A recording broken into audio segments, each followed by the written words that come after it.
Patriarch Camilla Amitiel at Bay, and we, the imperial Cherokee nation of Moors, declare that all beings of an inheritance of power shall resign, be removed, and we offer them no repentance for their sins against the Most High Elohim's divine words in the Aboriginal areas of the land of Mu.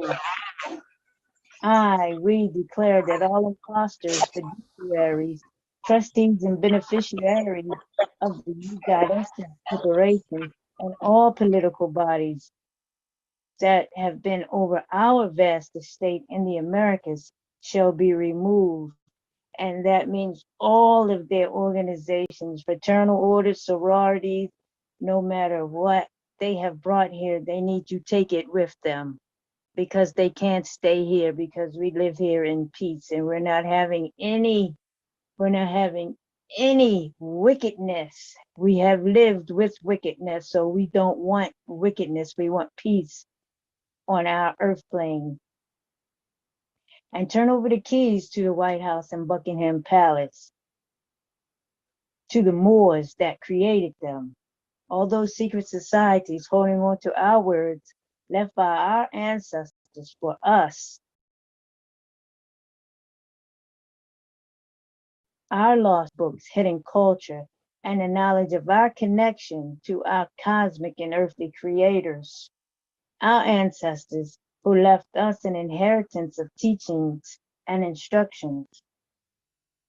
These violating impostors must correct their wrongs, or else all violators shall be punished pursuant to the Aborigine Moors Charter and Fee Schedule, and their heirs and their children's children's children shall be cursed and be made to pay back their forefathers' debt to we, the Aborigine, and our heirs only in perpetuity, and so on to infinity. So it is, so it is, so it is. Ashe, ashe, ashe. I yield. So it is, so it is, and so it is. Ashe, ashe, ashe, wow. Who's going next? Does this sound any better? Yes, when I was on the line, I had a lot of that feedback, and it seemed to have left, but it came right back. Because we have stalkers in the midst. Oh, okay. Prayers, you have to keep up your prayers to keep them, and the ancestors can do it all. They can do whatever we ask them to do. Keep these people off our phone. They are in violation. They shall not spy or commit espionage against us. Consume them into dust, whoever it is, whoever ordered them to do it, and carry on with your day. But you have to clear your path, Imperial Moors. You are the subject. You are the subject of the hour. They watching everything we do. Keep up your powers. Invoke your powers in everything you do. Ashe. Ashe, ashe, ashe, ashe, wa. Will do. Okay. Keep it up. Yes, ma'am. We're gonna try this again. Hold on, let me try to pull this up again. Okay. Shamu Nasiel, with the powers vested in me, with my masculine and feminine Shekinah powers within, invoke the Holy Spirit of truth to break, dissolve, and cut all soul ties in the spirit realm and astral plane attached to me and my family and the family of the Moors that are ungodly and do not serve our highest and best good. Shamu Nasiel, we, the Cherokee Nation of Moors, cancel, remove, and destroy all altars made in my image and likeness, and our image and likeness. Shamu Nasi Collins L. We, the Cherokee Nation of Moors, break, remove and destroy all rituals that have been brought against us in the astral plane, spirit realm, all spells, curses, all spells, curses, hexes, and rituals are now bound up, destroyed, and sent back to the senders forever with death and curse. I, Shamunasi Kalanzel, we, the Cherokee Nation of Moors, sever and destroy all spiritual agreements and contracts that we have entered into knowingly and unknowingly that has hindered the Moors, my life, my family's life, past, present, and future. I cancel, destroy, dissolve any and all attack brought against me in the dream state that may have attached itself to me or my family. I break all generational curses brought against me and my family. All generational curses against me and my family are broken. All generational curses against me and my family are hereby dissolved. I cut, sever, and cancel all soul tie agreements and contracts made along my family line that are ungodly and do not serve our highest and best good. I, Shamunasiel Collinzel, we, the Cherokee Nation of Moors, release the wealth, riches, gold, instructions, and wisdom held for us in the astral plane. Let it rain down to our palms and in our minds, in the physical manifestation. I, Shamunasi Collinzel, we, the Cherokee Nation of Moors, declare that all beings sitting in our seats of power shall resign and be removed, for there is no repentance of their sins. No repentance of their sins shall be given. No repentance of their sins shall be given against the Most High Elohim's words. And the Aboriginal Moors, landlords of the land of Mu, I, Shamu Nasi Kalinzel, and we, the Cherokee Nation of Moor, declare that all impartial fiduciaries, trustees, and beneficiaries of the U.S. corporation and all political bodies within that have been over our vast estate in the Americas shall be removed and turned over the keys to the White House and Buckingham Palace, certain and sudden death to all those secret societies, the authors of colonialism, their spell, hex, curse of their constitution, their oath takers, oath keepers, daughters of the Nile, daughters of ISIS, all fraternal orders, U.S. intelligence agencies, National Institute of Health, Centers for Disease Control, Anthony Fauci, the NIH, and their ancient method of biological warfare to control and conquer with their ring and network. Eastern Stars, Knights of York Rite, Scottish Rite, Sisterhoods of the Scottish Rite, Ku Klux Klan, Proud Boys, Dark Brotherhood, Sisterhoods, Knights Templar, who are holding on to our words left by our ancestors, our hidden books, hidden culture, and knowledge of our connection to our cosmic and earthly creators, and our ancestors who left us an inheritance of teachings and instructions. These violating impostors must correct their wrongs, or else all violators shall be punished pursuant to the Aborigine Moors Charter and fee schedules, and their heirs and children's children's children shall be cursed and made to pay back their forefathers' debt to we the Aborigine Moors and our heirs, only in perpetuity, so on and so on to infinity. So it is, so it is, and so it is. Ashe, Ashe, and Ashe. So it is, so it is, and so it is, and it shall forever be. Ashe, Ashe, Ashe, Ashe, Wa. Ashe. That Right. wasn't. I yield. Open conversation.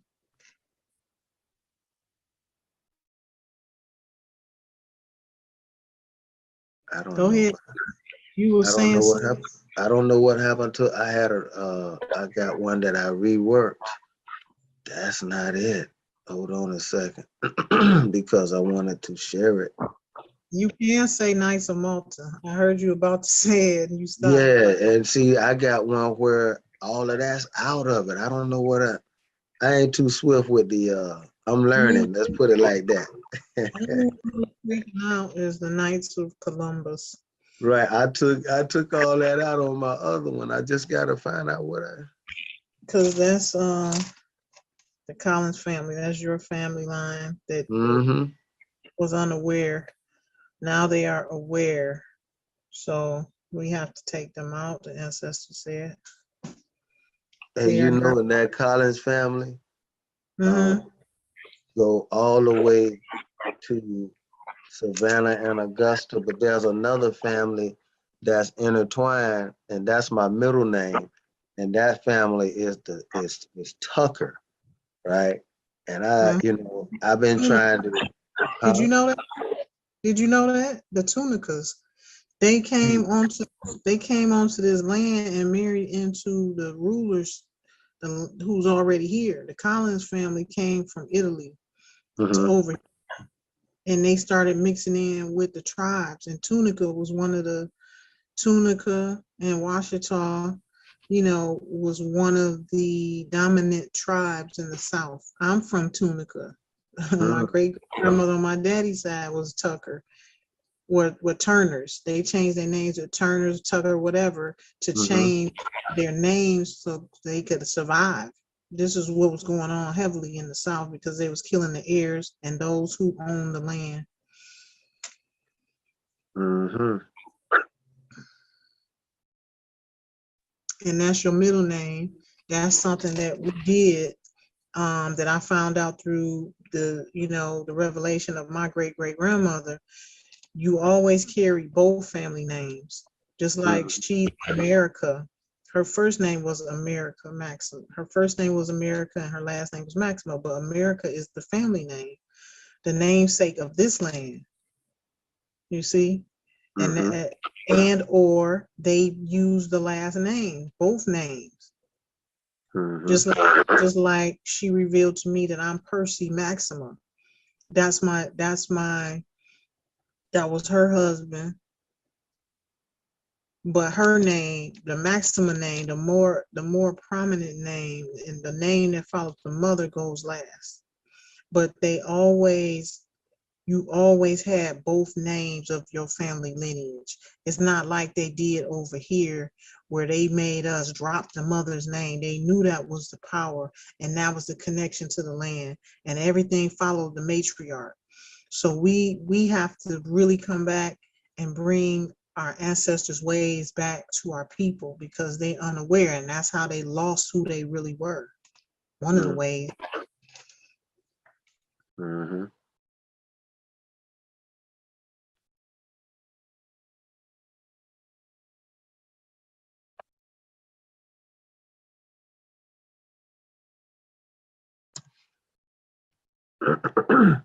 I You just put know, in, you said Tucker.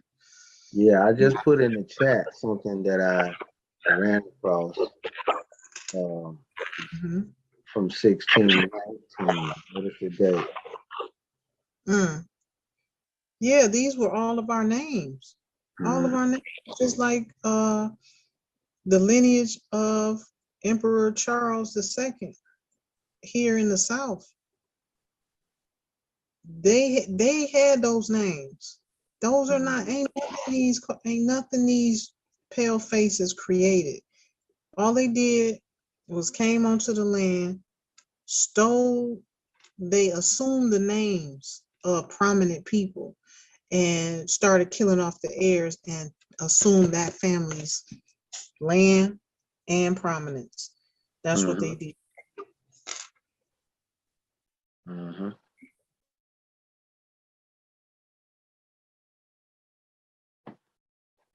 See that William name, that first name in my family, right? I got a Wilhelmina, which was a great grandmother. My grandfather, who I've already said, was the president of Liberia. His first name was William. Um, and then I look at this article here. There's like two Williams in it. So um, when you start looking back, you start looking at the North American British colony. There's one where it says the William Tucker 1624 society is managed by the Tucker family, which traces its bloodline to the 17th century in the North American British colony. The lineage begins with the first recorded birth of an African child in those colonies in 1624, believed to be ancestor William Tucker. Well, if it was a British colony, that means that the nobles, wherever the British were in Europe, were of African or melanated descent. They put Okay. it in your face. Now that you got a little seed of the truth, now it's being revealed to you. Now you can see you can read between the lines, right? Yep, yep, yep. If you say an African child was from was in the British, and then You muffled. Can't hear you, Nova. okay, I'm sorry. What about now? Yeah, I better. might need to turn it down a little bit. Let me turn it down. There's my cousin, the Pharaoh. Peace and love. What's up, Rain? Oh, nothing. Can you believe? Love. Can you believe we was connected all this time? I can because Wow. I don't know. It's just how everything just feels so natural. Yeah. Yeah. You and Michael are from Tahuti, and he wears his hair in long locks like yours also. When I first met him, I looked at him and I told the Moors, because he used to come to the building we was at, I told the Moors, I said, this one right here is ancient. He a lineage of King Charles. And I just innately said that. Come to find out, it's true. This was before I was really getting into divination and stuff. He wears his curly. He be curling. He's real eccentric, brother Michael. The youngin Jamez can tell you about him. He's funny. He went to visit him all the while he was here, but he's real eccentric. He's in the hood, but you can tell he's different. He and more always wearing red. He got his own way about his. And y'all, y'all both got these locks, the same. That's your heritage. Because they used to call King Charles, they used to call, his name is Emperor Charles. They used to call him Dread Lord. Yeah, I've seen that Dread Lord. He had dreads. So that told that, in the lingo, in the language, it tells you who they are. And he was here from England in the 1600s. This was the family from British issuing out land to their own people. It wasn't, when we think British, we've been put in the mindset to think Albion, to think paleface. No, these palefaces didn't get here on this planet until 600 years ago. They wasn't even here in the 1600s. Right. So we was the redcoats. It's everything they talking about was us fighting each other for power or something like that. It was a family fight over land. They squabbling over land. It was never no fight for independence that even happened in the 1700s. None of that happened. They had to inject themselves into timelines to keep up with the fraud they was telling, to make us think that we wasn't here, or this is not our land, we all from Africa, blah blah blah. That is the whole big illusion that they did in the media, because they controlled it in the books, in the history, and even in the Bible and Quran. So now that we in this age of revelation, Everything is coming out. Everything is coming back to us and to our remembrance through the Akashic record. They can't, there's nothing they can do to hide it no more. Ashe. Ashe.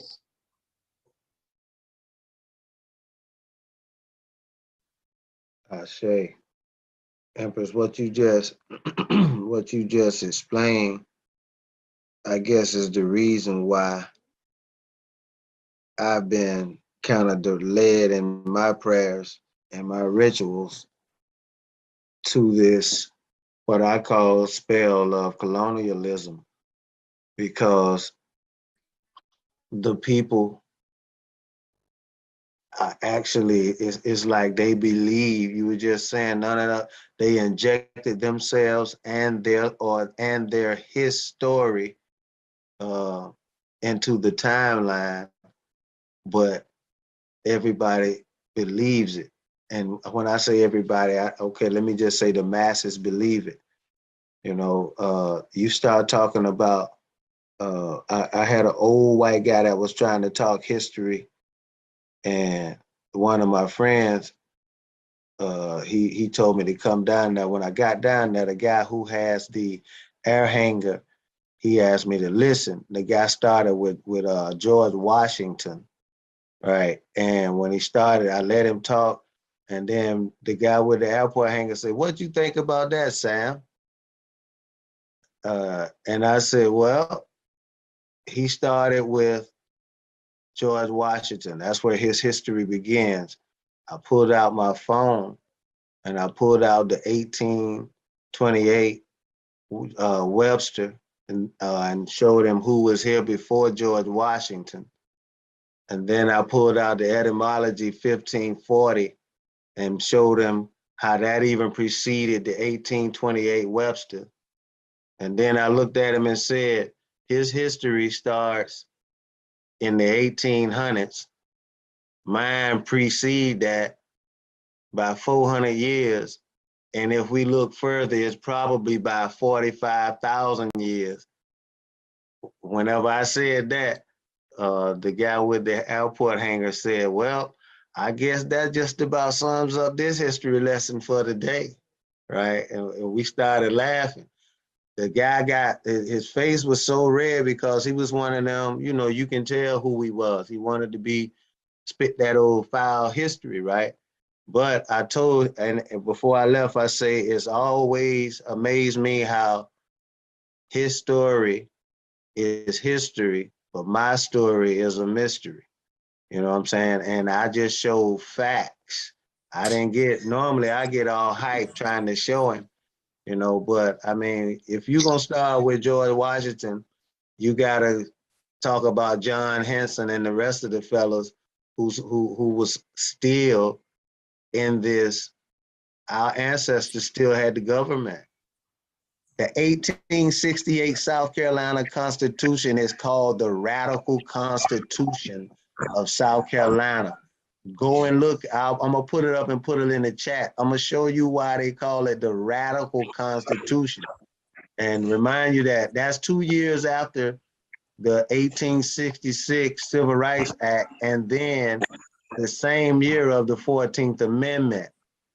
But in 1868, South Carolina was still controlled. 1960, there was a Civil Rights Act, right? When you say Empress? You talking about the Declaration for Independence of the Aborigine Indigenous Inhabitants? It started in 1960. 1866, we wasn't even dealing with no civil right. That didn't even exist back then. Remember what I just said now. They didn't come, okay, these pale faces did not come to this continent of the Americas until 1901. Mm-hmm. And all of the history, so remember this when you studying, they always either added or subtracted 100 years. Mm-hmm. Because just like with the history of the Indian killer, Andrew Jackson, they said he was here in 1830. Impossible. I did divination to look into that. because I already knew that just by studying the archives, nothing is adding up with what the history books say that they taught us in school. This don't even, is not even making no sense. So I divinated about it. And he was here in the 1930s. It wasn't 1830 how they got it all online in Wikipedia. The Indian killer, Andrew Jackson, was here in 1930. All this stuff started happening in 1901 when they got here and started ravaging the South through the Indian Wars, brought about at the hand of a British royal, which was Victoria Maximum, who had brought all these pale faces out the mountains to do her bidding. They couldn't even speak or write, really. A few of them she taught. They just came over here and started ravaging the land. They was the barbarians and the savages. So everything they did and everything they said, they flip-flopped it and start putting out into the media that we was the savages. Mm-hmm. To get the mindset off of them and what they were doing, being cannibals, savages, barbarians, and barbaric behavior is what they was doing, and they never changed. They just cleaned themselves up and put their people in suits, police, firemen, paramedics, some raised up to be nurses, doctors, lawyers, and judges. But they all was working for the interests of those that came onto the land and conquered us. That was done by a member of the royal family, but it's just like any of the army. They became knights for that cause and for that mission. They was granted the spoils of war. So they was controlling the land. You see? So just know that 100 years was injected. Either subtract or add 100 years when you go and cross-reference, and always check the archives, the national and world archives. They have the real events and the timeline of those events. Ashe. Ashe. I put in the chat, Empress, look at that, what I sent in the chat, and you get a chance, tell me what you think about that.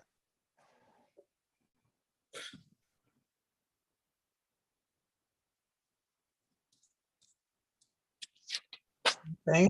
Let me see. What did y'all say happened in y'all said 1624? 16. Oh yeah, that was that actually was the article I put in the chat about the Tucker family, which is yeah. In 1609, that's when the King James version was transcribed. And then in 1611, 2 years after the King James version was described, that's when Jamestown, Virginia was started. King James version, then they had Jamestown right after that. Uh-huh. Uh-huh. So it seemed like the Bible it's like the charter. Yeah, but listen to this. That's not the true date. Uh-huh. Checked into that as well. Right. All this stuff happened in 1800.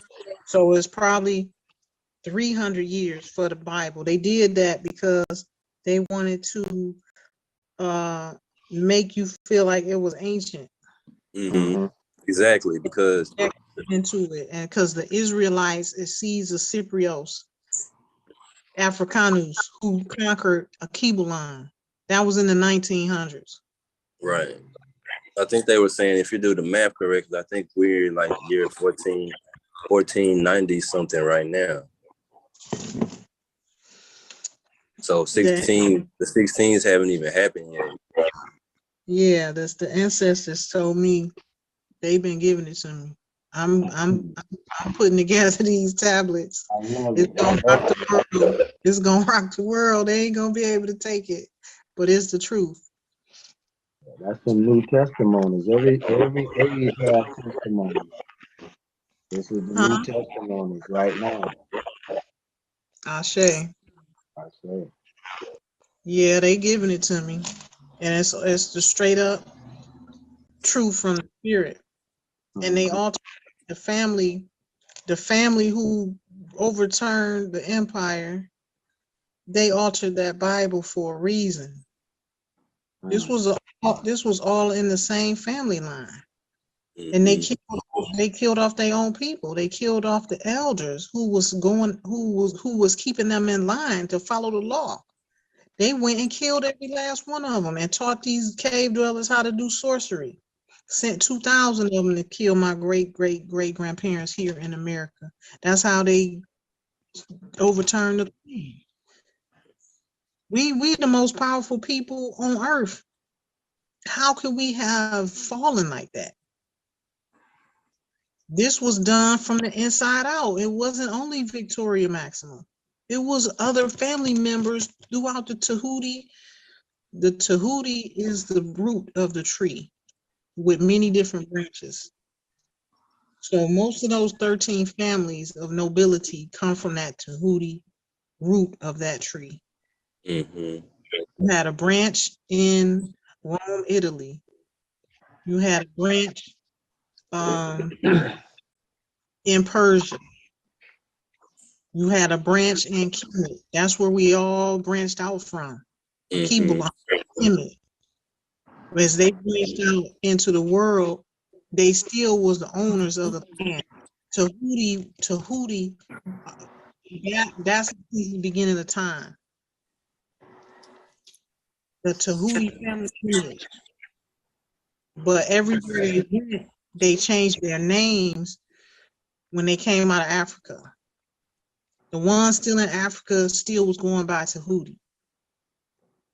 That's why they didn't change. That's why they didn't put the names in the Bible. They didn't want you to know, because they know that that's the ruling power on the land. That's the law. And they decided to go against the law. So they had to be in consort and with each other. These family members throughout the world that was a part of this conspiracy, mainly in Holy Roman Empire. That's why that if you read the story, the Pope that they locked up was the real Pope, and they came forward with a new Pope. Remember that? Y'all read that about the Holy Roman Empire? You can go back and read that. When they talking about the Holy Roman Empire, I think I saved it. I might have sent it to you, Shamu, because we was talking about something. But as I'm reading what the history that they didn't put out, I can decipher now because I know the truth. So that's why I'm able to dissect it so readily now.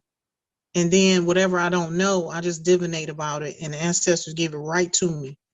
But that's what happened. The Farnese family at Rome, Italy, that's a branch of the Tahuti.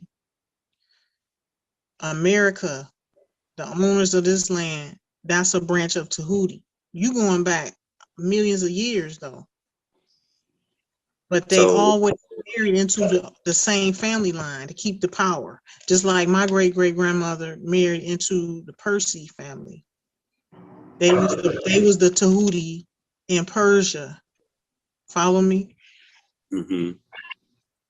So they always kept that family line. That's why the Percys, the Persia, they the namesake of Persia, just like America is the namesake of my family. Mm-hmm. America named after the land, but they kept it in the family line. Even though you distant cousins, but that's a rule they had. Keep that in the family line. That's the way it is. That's the way it was. And always we should keep it that way. Just like I just found out my husband is of the Tahuti. This is how I know he was we divinely came together. And he's been my husband many lifetimes. I already knew that, but they just told me he's a Tahuti.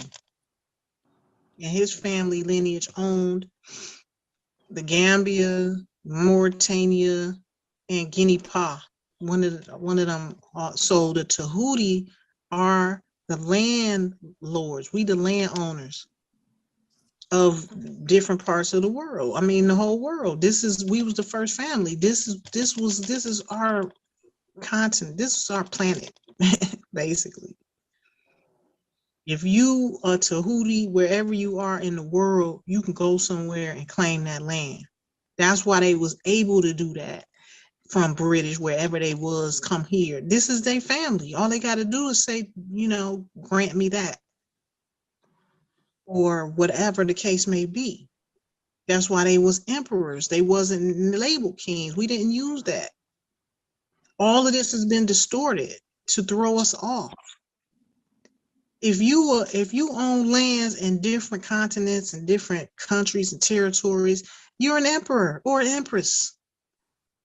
You're not a king. So when they say King James came here and he was from British and King Charles was here, there, and everywhere, you're not properly terming him. He was an emperor. You see, this is where it all gets confusing to the reader and those looking onlooking. They don't understand the law. So the law, I'm being the vessel to bring back the law. That's why I know this. This is why I'm here, to bring back the law. And all of these things that I'm talking about is the law. That's the law. Ashe. Okay.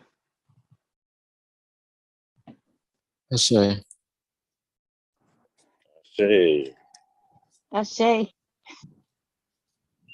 look at those blue skies.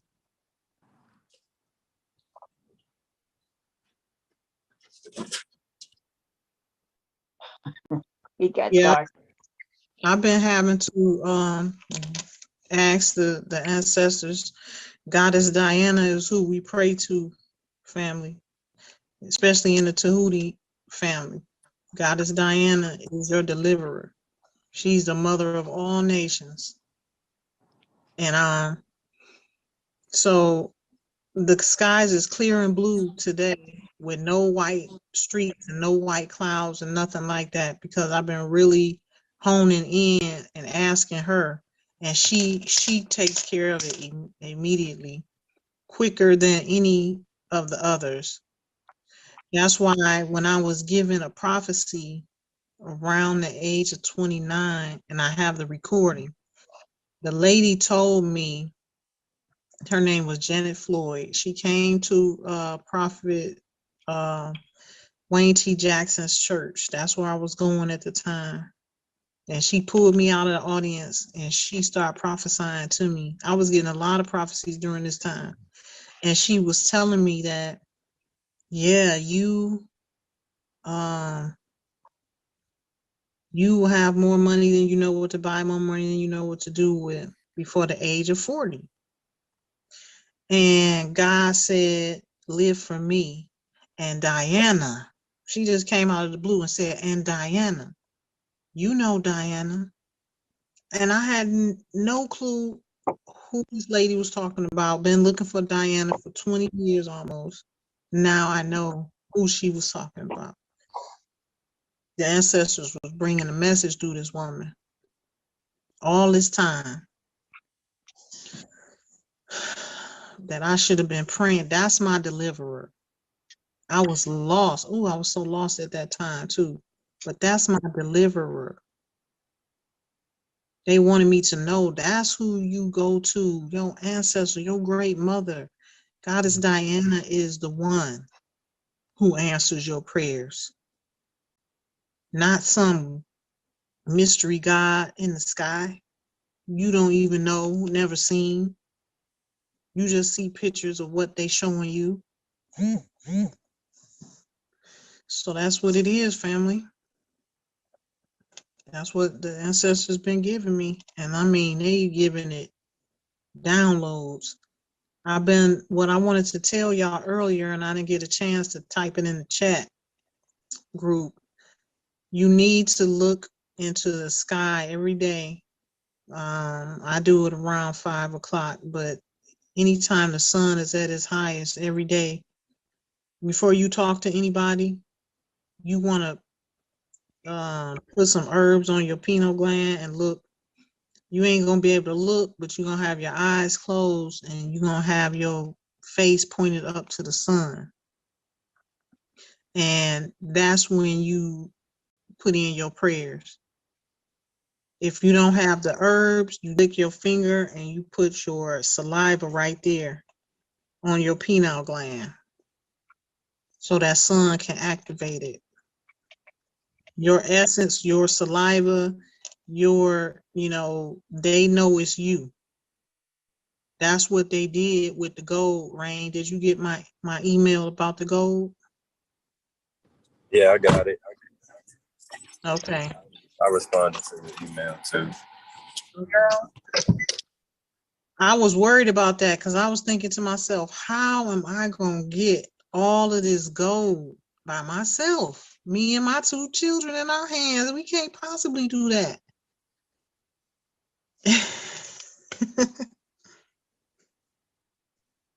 We got to get the Tahuti together to come together and to retrieve our ancestors' belongings. They are, being held in various places. I got all the places that the ancestors gave me. Of course, one of them is the Vatican.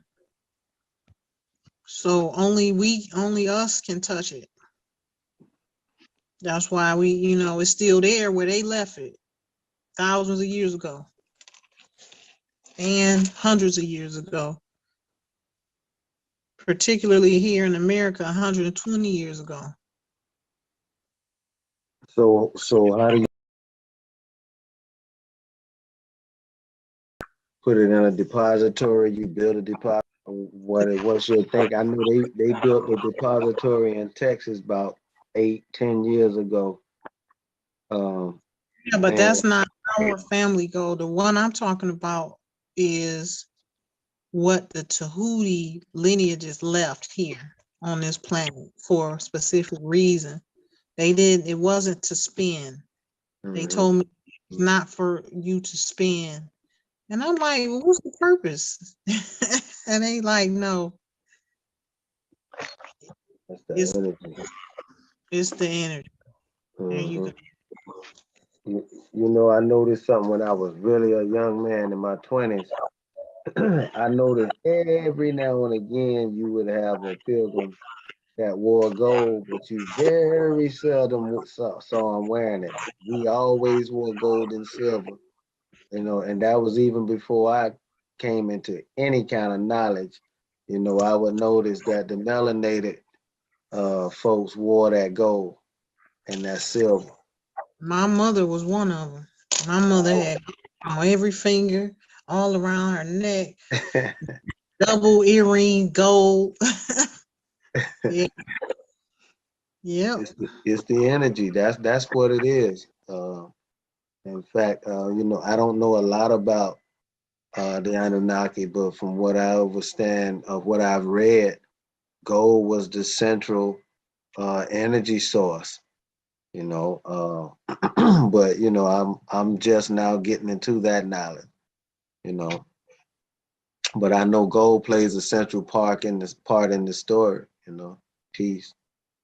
That's what they told me. And our ancestors are the Anunnaki. The Tahuti are the Anunnaki. They're the ones who brought this cave dweller here. And they was in the mountains for almost 470 years before one of the heirs brought them out and kept them out. They was only supposed to come out to work and do labor. She brought them all out so that they could carry out her plan. But the Anunnaki is the ones who brought them from different planets. The dark ones came from, they more like they look more like us, but these people are not even of the same DNA. The light ones and the dark ones, they don't even have a liver or a spleen or a pineal gland, pituitary gland, any of our organs. They're totally different from us. They look like they got 2 legs and they walk like us, but this is the problem we having with our people being abducted and missing to the tune of millions every year. These people need, this is the only way they can survive. And this is why they smell so bad, because they just like an animal. They sweat out their toxins through their skin. We have got to really get them off of this planet. They are destroying us. They are parasitic beings. I sent y'all my education on that. These people are beasts, monsters. This is why we in the last few years have been hearing about them in these hospitals and people being dragged in by the police and taking them in there to get the valves of their blood. If you remember them videos that people was posting, how they just taking their blood without their permission and injecting them without their permission with different things in the last few years, because they on their last leg. Their trafficking is being monitored and stopped. When Trump was in there, they had that task force to stop all that trafficking. They're not able to get them bodies like they were before. So they desperate. This is why the ancestors, the spirit told me to tell everybody, keep your children close to you. Keep them close to you until we get these people off of this land, worldwide, everywhere, this planet. They sucking our blood and our people dry. And all of these people going missing and ain't never being detected where they are, they being consumed. That's why they can't be found. This is what we dealing with. The beast living among us. And we never knew it. This is the beast that Victoria Maxima unleashed on us and taught them how to go undetected with magic for so long. She knew that they cannibals. They have to eat each other. They was in the mountains eating each other to survive. They have a thirst for meat, human meat and blood, and ours sustains them. That's why they've been able to survive for so long. She taught them how to, before they start mind manipulating her with the knowledge they got from Emperor Solomon Tahuti. She taught her lover. She pulled one of them out of the cave and took a liking, and she taught him how to go undetected if he have to kill somebody and take their liver and their spleen. That's how they surviving, because they don't have one. This came to me during this time. Micah L's little cousin was snatched by her mother and never brought back home. And I immediately, when he told me this a couple of months ago, I immediately asked him, was she pale face? He said, yeah, her mother is. She's mixed. So this is a beast that could do this to their own child. Had never seen the baby. The dad had the baby for 4 years and had her since she was 3 months old for whatever reason. The baby wanted to meet her mother. She came, met them to the baby's 4th birthday party, met her one time, and the baby wanted to go home with her and begged the dad. And well, the mother coerces her, saying, you want us to give you a party? We can have another party. This blip takes this baby, and her mother starve the baby. Get missing for months. Never answer the dad's call. Didn't even know. I was so pissed because I'm like, why would you let your baby go with this woman? You don't even know where they at. You don't even know her like that. If you done had this baby for 4 years, ain't no way you should have let her go. But anyway, that's another story. So they take the baby, gone for months, and don't nobody know where she at. Some months go past.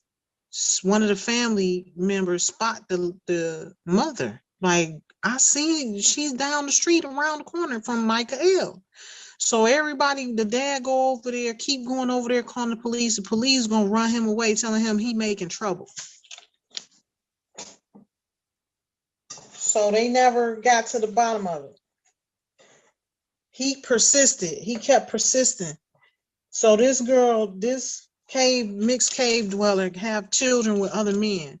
One of the men from the other children told her, your baby is dead. That's when he was able to get somebody to go over there and help him by that statement. They went over there to the house, the baby buried in the backyard. I told Micah L. when I went over there last week, you know, y'all need to get that autopsy report. And that day he said they had just got the autopsy report came out. He didn't see it yet. I told him when I got home, something just in the pit of my stomach wasn't right. And I asked the ancestors, I divinated about it. And I just was sick that whole night. Like, I can't believe this. Did they eat this baby? And they took her liver and her spleen, killed this baby for her liver and her spleen. These people been doing, and the spirit said these people been doing this 20 years. They've been in that house snatching children. And you remember recently how them people, I think it was maybe in Minnesota, Baltimore, somewhere, them people was gathered around that one man's house saying, where is such and such? They was looking for a girl. That's probably what happened. We don't even know these people are among us, cannibals that have a thirst for blood, that have to have our blood or our organs to survive. This is how detrimental it is to getting them off of this land. They have to be eliminated. And we have to do all that we can within the spirit realm to invoke our warrior ancestors to come and help us get this beast off of this land. Either them or us. They taking our people out by the millions every year. Look at the statistics. These people are missing. It's always indigenous people, Native Americans. Why? Because they need our blood to survive. They need our organs to survive. They all up in California, Walt Disney, all in the upper echelon, the elites. This is what they've been doing since they've been here for the last 120 years. This is why they can't stand me, because they know I know the truth and I'm going to tell it every time. When I find out, it's over. It's over for them. In the spirit realm and in the physical realm, I'm letting it all be known that this is what's going on. And our people been so aloof, and it's so far-fetched that you can't even imagine nothing like this could be happening. And people in denial, that's why it's still happening. Because you gotta deal with it and get rid of the problem. You can't be, that's not gonna happen. They can't do that and being all in denial about stuff. You have to see things for what they are, deal with it, and eliminate that problem. That's what I'm about.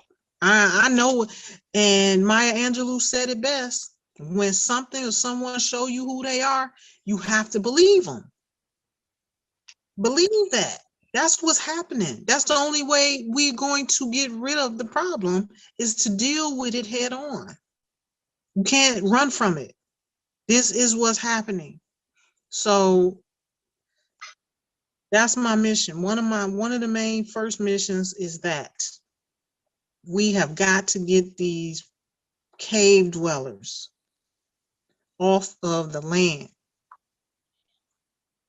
and ask the ancestors to eliminate them. Squeeze whatever we say in our prayers, consume them with love into dust, never to return to planet Earth again. We offer them, and we accept no repentance for their sins. So it is, so it is, and so it is. And they heavily saturated in Florida and California and all throughout the South. Ashe. You know, it was they just found a young man's body. Was it in Illinois? Yeah, they found a young man's body in Illinois, and he stripped of his organs, like maybe a week or two ago.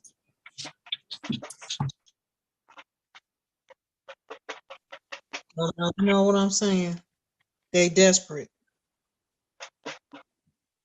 They desperate right now that they willing to do stuff like that. They have that thirst that they have to have, and the spirit told me they have to have at least one every year to sustain themselves. And it's all coming out. You have never heard that before, coming out like that. This has been going on for 120 years, but you never heard nowhere in the news that a body was found with the organ strip. That's because we in a time of revelation. It's all coming out now. Right. They usually don't tell you that if it was found like that, they never really reveal that much of the information. Oh, that's why it's from. But the same was with the Trayvon Martin boy.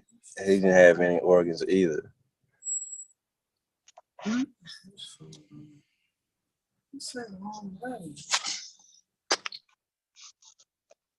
Yeah, I knew something was weird with that, but I didn't think that. And his father was a Freemason. This one.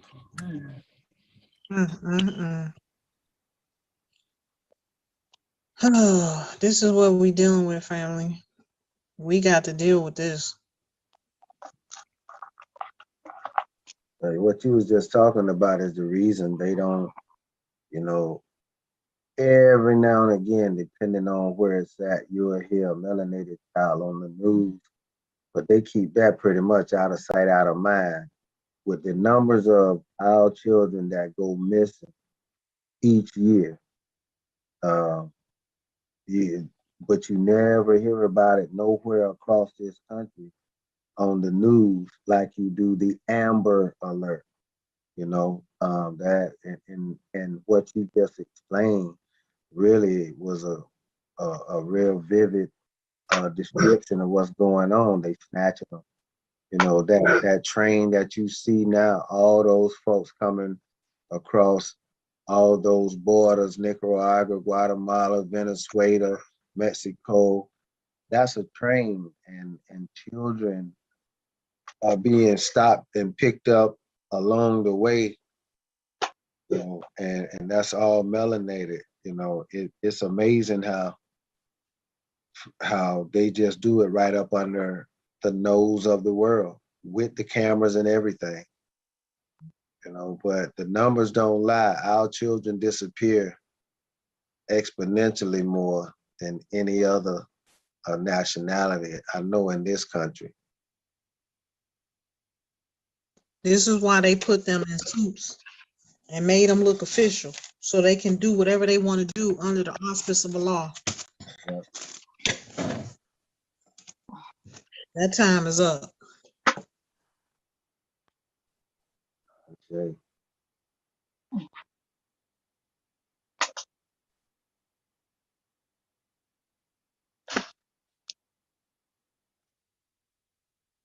Yes, it was a movie. I forget the guy's name. It was taken here, but they were speaking about the Moors in southern Italy. And the Albion was telling the other Albion, that's why your family is related to niggas. And he got mad. And he had the guy killed. But when they go to church, they ask for forgiveness, and the preacher, the priest, whomever would say, do this, do that, and say some Hail Marys and don't do it again. And they go right out and do it again. So I was thinking years ago, what can combat that? And now I got you, Empress Nancy. Yes, I know what can combat it. Yes, you do. I got you, and I got y'all. We got each other. Yes, ma'am. Yes, ma'am. But you put me down with what? And it's so simple. I yield. So tell the people that may be watching this later on what is so simple that we can do to combat this. To write a note to yourself. Put their names on and the things that they have done, why they get no repentance. Write it in the letter form and get you some hot spices and put that on there, whether it be peppercorns, cayenne pepper, red pepper, chilies, whatever is the hottest, and put that on there. And recently I've just been balling it up because I've had so many notes. And light you a fire, make sure it's a safe fire. I use gasoline because it's got such immediate fire and I'm loving it. And then when it's really hot and you see it sizzling and doing the thing, just put that note in there. And after a while, start taking pictures. And you will see faces immediately. So you know that these evil, wicked monstrosities are taken out. And they need to be taken out. Million at a time if we can. They need to go. Ancestors, you pray to your ancestors for the support and help, and they will oblige immediately. Ashe, I love it. And I yield. Ashewa. Shit. That knowledge came straight from the ancestors, spirit realm. They told me about 3 years ago, you need a cauldron. That's the only protection that I had at the time to take out the thousands that was coming for me, hundreds and thousands at a time. Those that have been around me for a period of time bear witness to what these people was doing.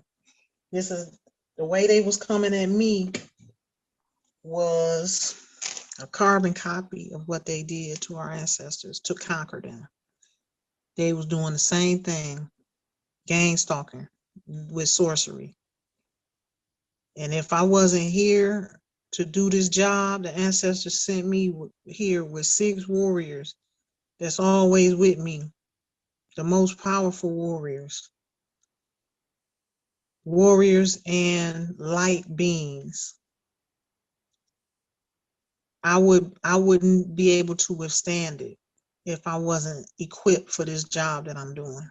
There's been Yeah. so many people, there's been so many people that have tried to help me and come to my aid and defense and have lost their lives. I'm so sad to say. In the physical, who were not protected spiritually. They didn't know what they was up against. And I didn't either. I didn't either. It was only in my mid to late 40s now that I'm really seeing everything and able to protect myself Keep them from coming in my house. Keep them from coming in my car. These people gotta go. They do this kind of stuff. This is what they've been up to. Violating people. Coming in and out of my house, my carpet used to be so dirty. I'm like, who been in here? Who been in my house? You can feel the energy. Somebody been in here. Then I start finding stuff stuck up in the corners and on the floor, and they didn't drop some witchcraft or whatever they doing, bringing spirits into my house. And I had Moors going around saying I had lost my mind. I'm crazy. Come to find out, somebody got to him. Somebody got to him. He was in the military. So you know what that means. They go to him. This is a Moor I was tight with for 10 years, like a brother. Next thing you know, he flipped the script on me. It's been an interesting journey, but I had to go through it, and it was meant that I said it's all in my chart. So nothing happened that wasn't supposed to happen, but it also showed me these different things that happened to me, showed me clearly who I can trust, who I can't, and who I am. Because these people been doing this for years against me and couldn't harm me. And even I didn't know, even when I didn't know, but when I learned the spiritual side, they really came out every day like a job.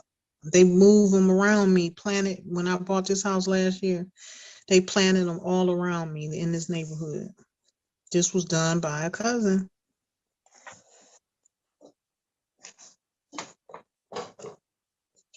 Another cousin of mine from the Tootie lineage that I'm talking about in London, England. This whole fight has been nothing but family. I can't even imagine doing that. And what is the problem with sharing power? You got the whole world. This is why they needed to go. This is why I had to get up to speed spiritually to be able to eliminate them. Ask the ancestors, go and take them out, cousin or not. They trying to come for my life.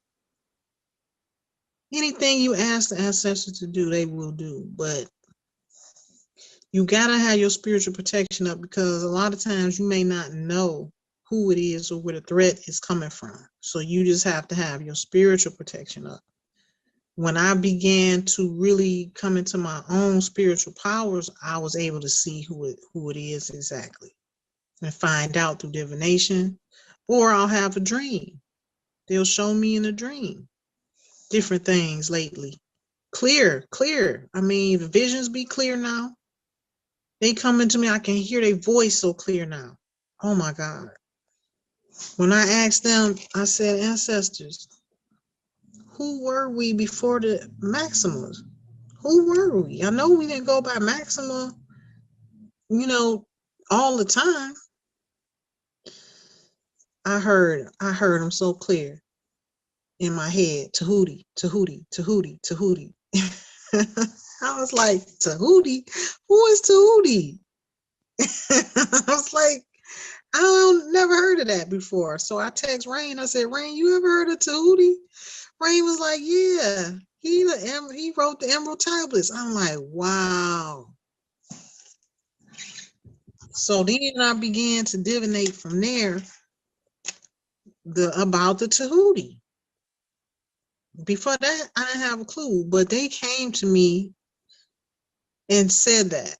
And I know we in the time of revelation, because everybody is getting clear messages. Even Michael, when I went over there last week, I was telling him about Mecklenburg, belong to my family, and how everything is coming forward. And he said, that's funny you said that, because the ancestors told me that Mecklenburg look into that because that's ours. That's what made me come home and divinate and ask the ancestors, is Michael in our family line? Why would they be telling him that unless they, he's a heir of them? Sure enough, he's a Tahuti, a descendant of Emperor Charles II in North Carolina. He was here. He dropped his seeds here too. He was one of our cousins.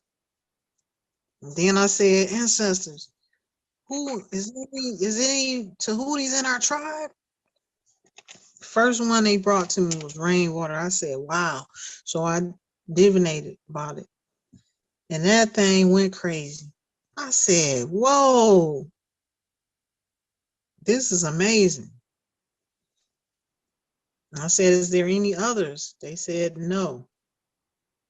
But the others was connected to our family, just like Tata, Chaz Uriel Bay, he's a Cecil. That's one of the families of nobility. Collins, family of nobility. All of us been together before. I haven't had a chance to really divinate about each and every tribal member. I'm sure one day I will. But I'm just taking it as it comes to me. If something happens, then I, take the time to do it. But I already know we've been here before. This time we're going to get the job done. Ashe. Ashe, sister. Noble Drew Ali would say, those that were with me 2,000 years ago are with me now. But when he would say that, I was thinking that there's a whole bunch of no good, wicked people here now that are acting like they're with him or were with him, but those people are scandalous. Ashe. I yield. Shay, there's nothing new under the sun. They always have been, and we always been dealing with them.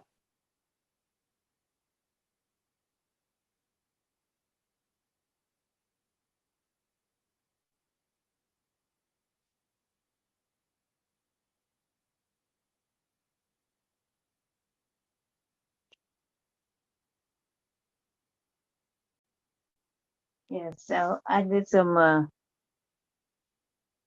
reading on Tahuti Trismegistus years ago, and I was learning things, but I had no idea of his family. It's like these people just faded into darkness and their family is never spoken of. And they're right here with us right now. We're supposed to be further along the way. Yes, we need our people to wake. I don't know what it's going to take for them to come out of the slumber that they're in, but they all need to be educated. They show you in all these vampire movies. Blackula just came on here lately. And I'm like, wow, they're trying to recruit people into their organization. But all they got is Jesus and a cross. And I'm thinking, this is ridiculous. That little cross and that name Jesus cannot do anything. So they get the people tricked all over again. It's entertainment. It's not real. It's not the truth, but it's just entertaining. Why you gotta lie? And all these people gonna believe what you say. In order to believe anything, you first have to be a lie. Because you cannot spell believe without spelling be a lie.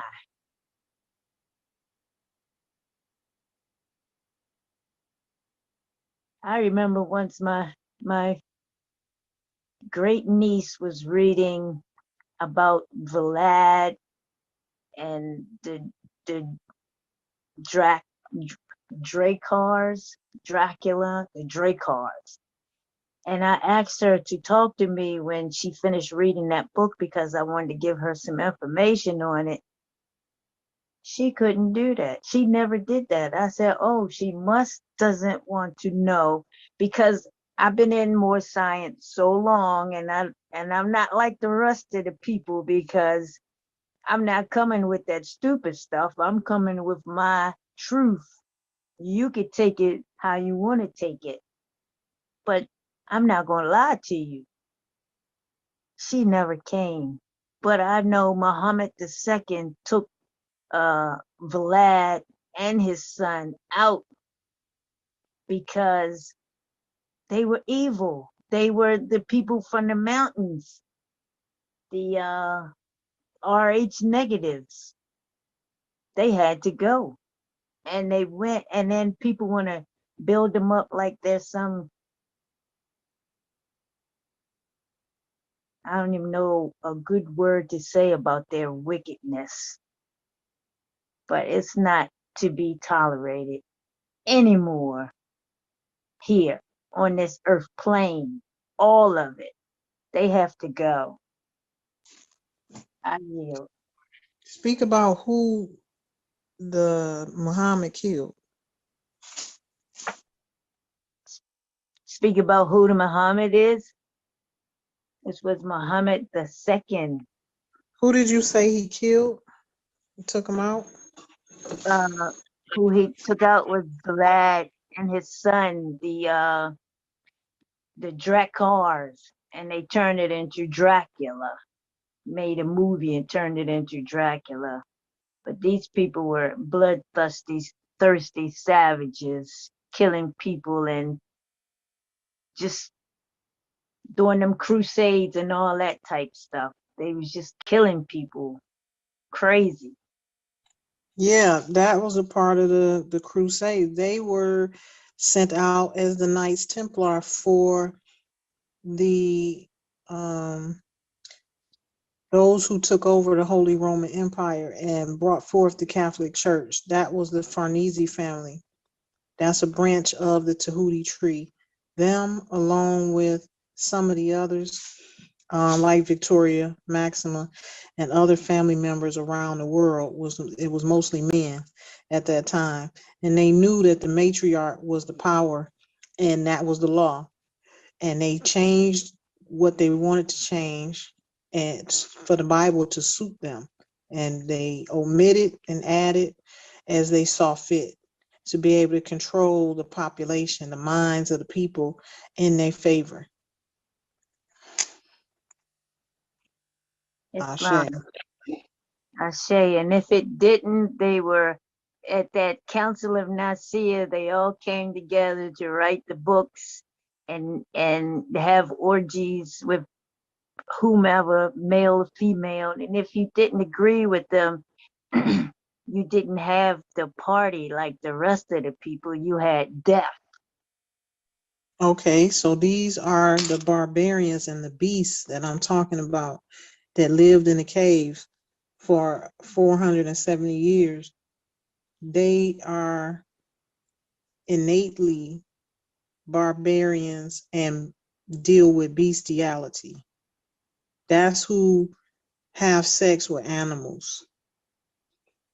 It was a video that just was out recently of these pale faces having sex with pigs. I don't know if y'all saw that. Somebody put that out. They were secretly videotaping these guys in the stall having sex with a pig. This is what we dealing with. They don't have a moral compass. They're not of human DNA. These are beasts, animals, Yes. and they were put into a position of power. So that's where you get all of these wicked things. They don't have is nothing wrong with it to them, because this is how they have lived. This is who they are. You can't change something. You can't change an animal's nature. Right. So when they got into power, they doing the same thing. They wasn't that far out the cave when they came into power. When they was given the lay of the land, they was given control. They came from the cave straight into a position of power. And that's where they still are now, that we still having to deal with and have to get rid of them now. You see them pictures of these so-called Greeks, and they taking back in back in the day, they laying all up with, like you said, all these orgies and different things like that. They don't Yeah. have, they're not equipped with truth and the law. That's where all of that came into, because you're dealing with an animal. You're not dealing with somebody who knows the law, who is equipped with a moral compass and a pineal gland. This is the problem we're dealing with in the world today. They control the World Economic Forum, the World Health Organization, all the seats of power that have been ruling. United Nations, G7, all the presidents since 1913 in America have been Scottish. That's the mountains they came from. That's the ones who was favored by a royal heir, Victoria Maximum, who put them up front as power pieces to her chessboard as pawns. And at the same time, they got out of control and they did take over.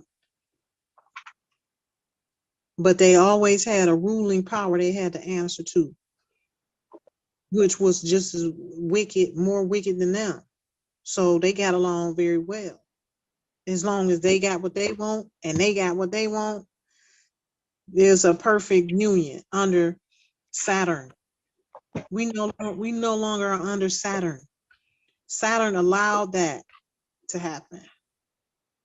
As above, so below. That something like that can never happen again. Because we are teaching, we know better now, we know what happened, and we're teaching our lineages not to and how to not be conquered like that again. And the stars are not aligned for something like that to happen again. The planets are not aligned for something like that to happen again.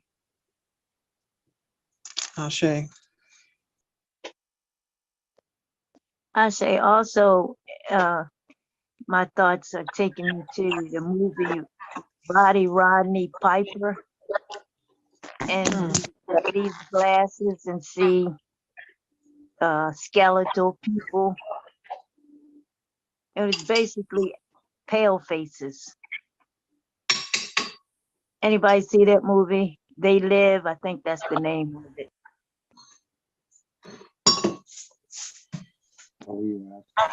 I vaguely remember that when they put on the glasses and stuff. Yes. And it was like X-ray, it would show them as skeletons. And every time I think about this Rh negative, we don't have to put on glasses to see them. I don't know about the melanated ones, but the pale skins, we can see them. No matter where they are, what they look like, they're evil.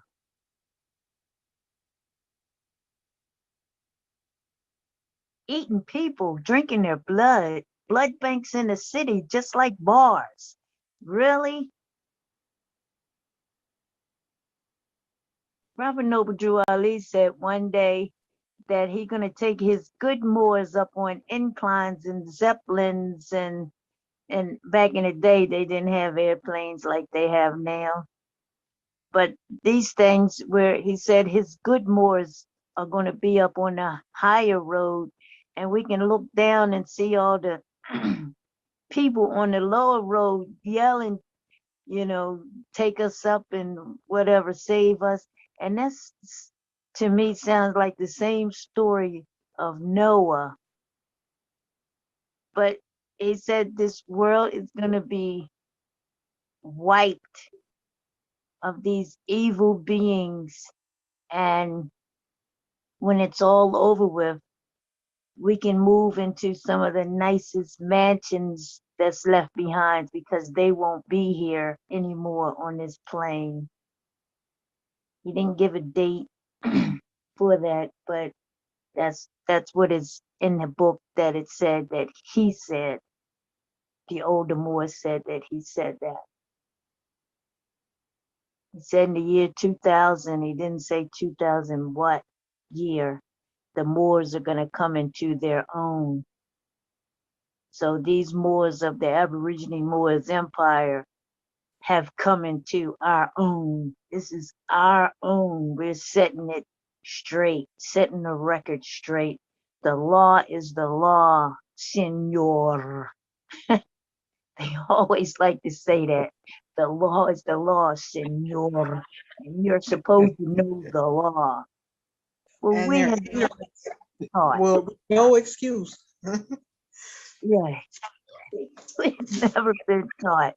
So now we're going to teach. That's amazing. The history that you give us from the prophet, because we definitely gonna be in them mansions. I put that in the email. Hey, Empress, the other thing too, they put it right in your face. They let you know that eating human flesh is their religion. It's actually a spiritual situation for them, right?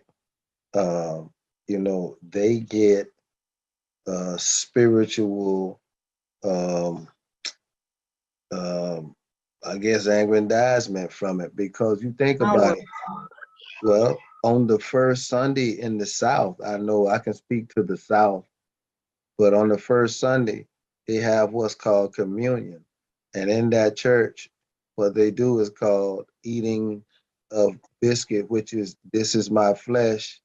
As often as you do this, do it as in remembrance of me. And then they drink that blood, that wine, right? Oh, and they say, drink this is my blood. Whether you drinking Welch's and a biscuit, it's still a ritual, right? It's a cannibalistic ritual at that. Uh, and I'll share another story with you. I had a white guy at my shop. Pilgrim came to my shop and he wanted to talk about Jesus saved and all that. And so I asked him, I said, so on the first Sunday, do y'all do the communion? He said, yeah.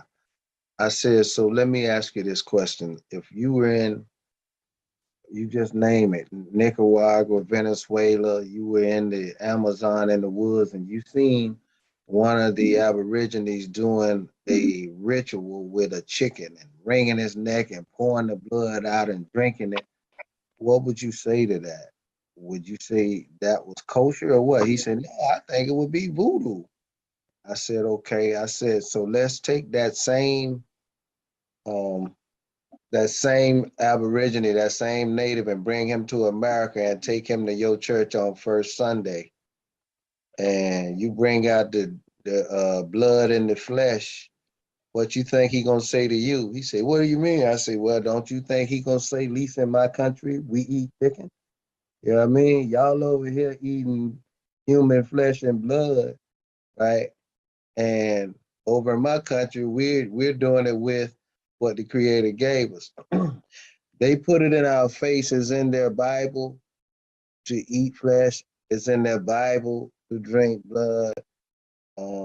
And in my opinion, it's like you said, it gives them, especially the DNA from the melanated race. You're right. I think it gives them power. But now we're waking up to the fact, because you look at where the abortion clinics are, 85% of them, if not more, are in black and brown, melanated neighborhoods, right? And even in that, they call it Planned Parenthood, right? So I don't know where I don't know where the parenthood come out, but I know what the plan is, right? And it's now being revealed. There's too many people missing. Too many go missing every year for it not to be a plan. I yield.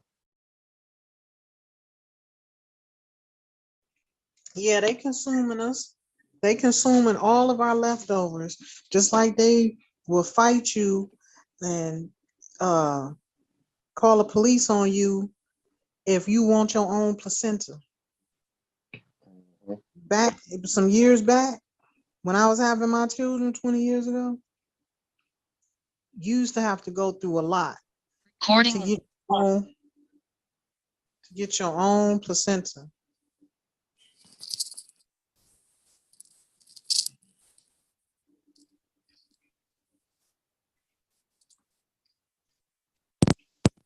So this has been going on all along, and they set their people up in these places. I learned a long time ago when I became conscious not to leave a family member or somebody you know unattended in these hospitals, because that's where they kill you at. But I didn't know what the real plan was. They want your organs. And it's too many stories. Even one of our young tribal members, the youngin that came here recently, his father was a doctor. He was a physician. And, they didn't like his methods because he wasn't for that BS, and he was truly healing people. He had gotten sick and went into the hospital and was supposed to be checking out. Well, he never came home. That's one story. And I've heard a young, even in my own family, now that I think about it, my father's brother got stabbed when they was young, and he had a fight, with some rivals or whatever. They call themselves having a street gang. But he was about to come home. Next thing you know, he died. He didn't come home. Now all of this is flashing back to me. Another story. Oh, go ahead. I'm sorry, Empress. One more story. I'm sorry. One of my son's friends, mother, her fiance was a young, strong dude who had gotten sick or something like that and had to go into the hospital. When he went into the hospital, something she said he checked the donate his organs if anything happened. Well, he was about to come home too. All of a sudden, he didn't come home. Died in the hospital. Got all these young organs, and he done signed off on them taking his organs. That's why I never felt comfortable with doing nothing like that. They after you even more so, because now they can easily take them organs. They don't have to do nothing special and finesse and leave bodies on the streets with organs missing. Our people are unaware, and they need to really wake up. Ashe, I yield.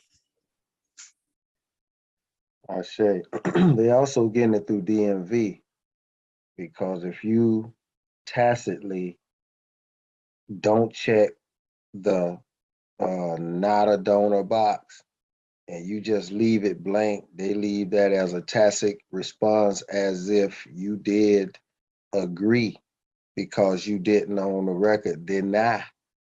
So, and in my family, I let all my family know check the box. If you're gonna have a license, you gotta check the box, not a donor, because you don't want to leave yourself, you don't want to leave that decision to a coroner or, a medical doctor to say, well, it didn't say whether or not he was, so we're gonna go with, yeah, he was. I yield. That's the whole premise they've been basing their whole existence upon here. Abandonment. He who does not claim his rights has none. Some of the elders have said, what is all this paperwork y'all doing? These people know who you are. Well, it's a reason the ancestors have us laying claim and doing all this paperwork. Because if we don't, they have secret rules that only they go by. And as long as they controlling the strong arm on the land, we can't leave it to chance anymore that they just know who we are. We have to take a bold stance and make those claims every time we get a chance. Matriarchs say, closed mouths don't get fed. That's what it's about. Ashe.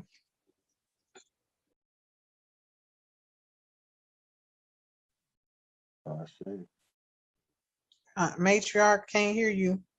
He muted.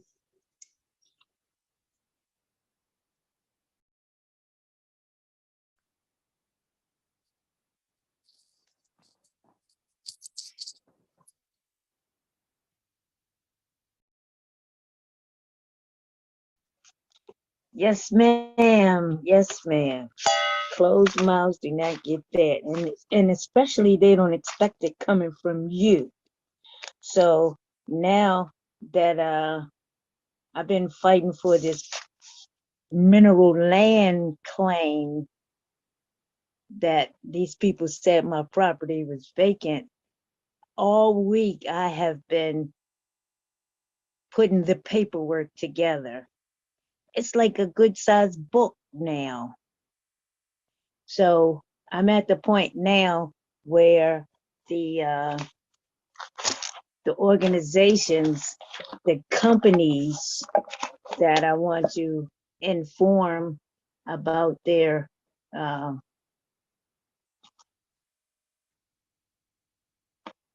need to go back. I want to inform these companies that I'm not to be charged any cost for their services. But I want to go back to the Attorney General. His name is Joe Dudek, Assistant Attorney General here in Maryland, Baltimore City. I have been conversing with him. And I gave him the paperwork twice, 3 times. This would be the 4th time. And this one is, and it's always been return receipt requested certified. And this time is going to be different because we are the Aborigine Moors Empire, making it known that you are a servant of mine. You are not equal to me, and you don't want to register my documents because for whatever you think I'm a sovereign trying to get over and steal money from the city. No, I'm telling you that this land belongs to me and my clan, the Aborigine Empire of the Moors is in full effect. You need to recognize all these people, starting with the Hague on down, recognize us. You're just a little being on this plane. So if you don't recognize, then I want to tell them you're going into the pot, but I'm trying to be civil but he's not trying to be civil. He's trying to keep me from what's due me, having it registered in the state, What you mean having it registered? my documents. Okay. You can But he file, hasn't. make a public filing in the register of deeds. That's what it's for. Or you can publish it publicly on the World Wide Web. That's a notice. You can also send it by email. That's a legal notice, and put that caption that I use. You have that in my documents that I send you. That whatever sent electronically, that is considered legal notice. If Yes, they email, send it to them and CC it or mail a copy to the Department of Justice. They know who you are. They have been taught to deny everything. yes, They know doggone well we are not sovereign citizens. That's just something for them to use to try to deny us. But there's right, no day of denial is over. right. Well, I knew that the day of them denying us was over 2 years ago when I sent in my first royal decree to Mecklenburg County Superior Judge Robert Bell, and he stepped down not even a week later. I said, okay, now we cooking with gas. This is why I keep telling y'all, don't go at them playing their own game with all these different laws. Right. And you hit it on the nail when you said, now I am telling you, I'm in the seat of power. You are to do this, this, and this. Yes, Now you getting it. That's where we need to be. We should have been doing and walking in the image and the likeness of our ancestors, the rulers of the land. I told one of the Moors recently, don't keep saying you're going to sue. Kings don't sue. Kings give orders. Emperors don't sue. They give orders. And the spirit moved me to say that because that's who we are. We have to get back to that. These people already know that. They already know they stole the land. Then it was an empire here when they got here. They know that. They even yes, told the Moors. And one of the Moors, I got it recorded. Me and him did a conversation. He said the judge told him, we know we stole this land from you, from your people. In other words, okay, but what you gonna do? What you gonna do about it? You're not coming as a nation. You're not coming under your the seal and the power of your people. So you just talking gibberish. Ashe.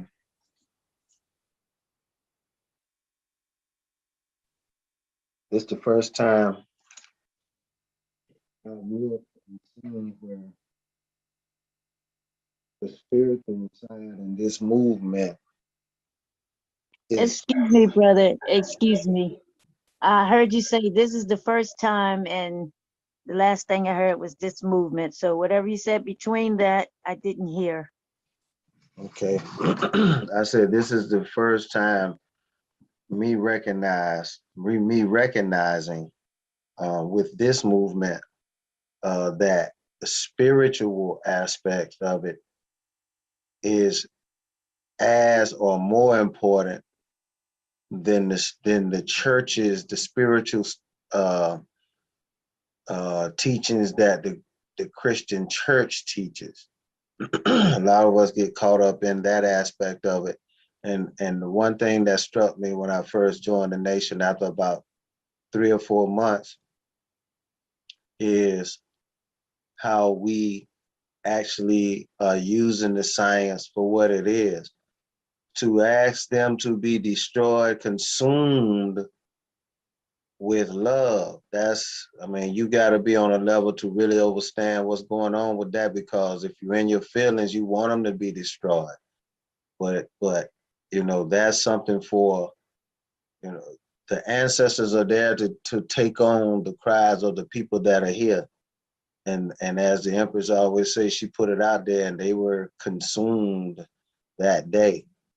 Right. So I'm beginning to understand that this spiritual part, I mean, it's pretty much like bullet and gun, right? You the gun, but if you don't have a bullet, which is the spirit, to fire off, then you stay in the gunfight a whole lot longer.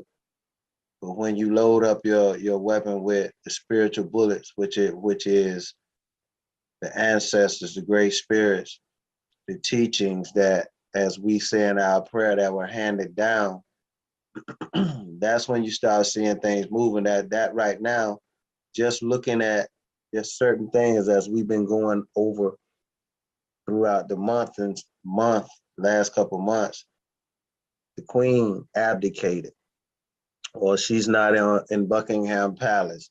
Now think about that. She's not in Buckingham Palace, just as her corporate subdivision, the United States, are not in the White House. And they actually saying it in the news. And we know through the record that the Empress sent a decree to both of them. And as she said, since she sent it out, just watch, you see it's happening.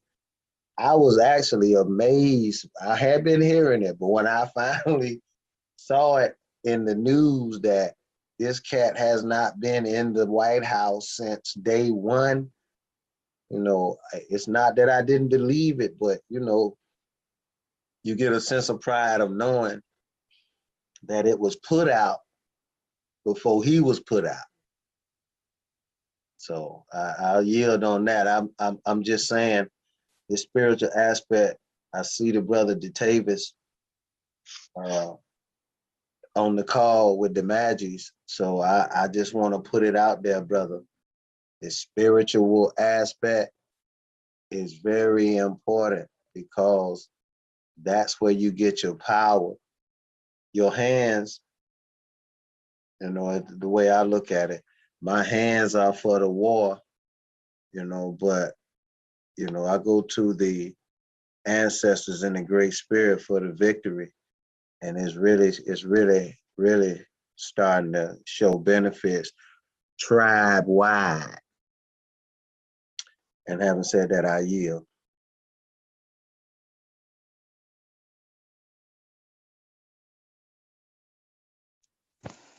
Ashe Noble.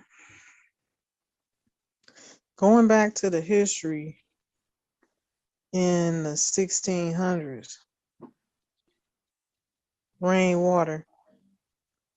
You were saying something earlier about Mhm. how they say all of these major events happen in 1609. Can you elaborate on that? I think we kind of got sidetracked and I cut you off.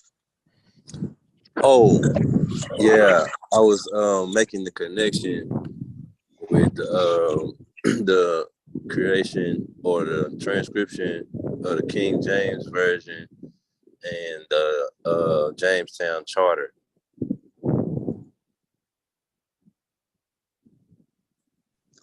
Jamestown meaning South Africa, right? Jamestown in Virginia.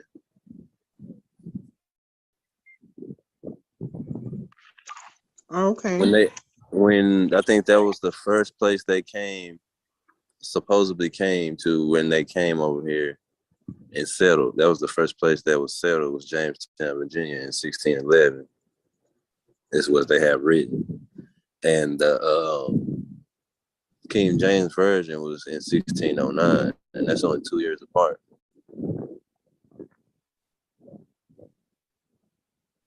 So what that say to me is, first of all,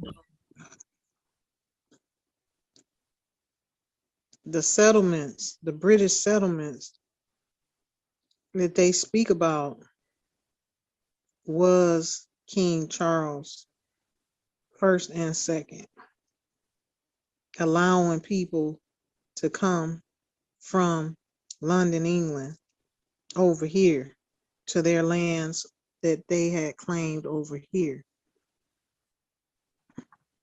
They was not pale skins. The Bible, that was done in the 1900s,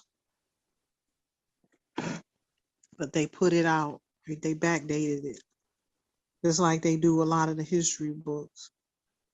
They backdated it.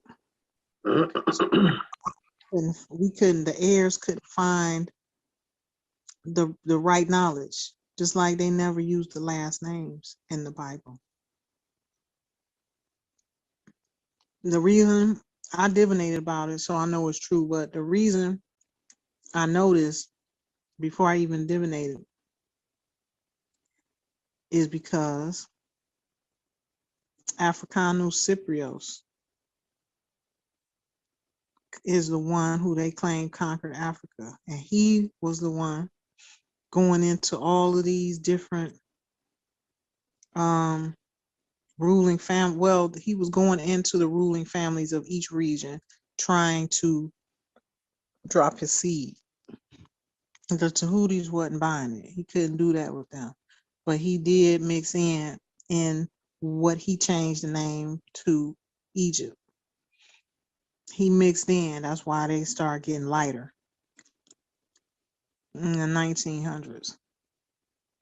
Then he went on to different parts of Africa. And he is the one who came up with the notion of the Israelites. And that went into the Bible. The Israelites is not even a real tribe. This is why these fake Jews ride on that so much, because they know it's false. Right. Okay. Shit. Yeah, and then I think Ashe. was it like maybe like 60 years before that Bible was created, it was the Geneva Bible that was made. And in Geneva Bible, you can actually find the word more in there several times. But in the King James Bible, it doesn't even have more in there, not once.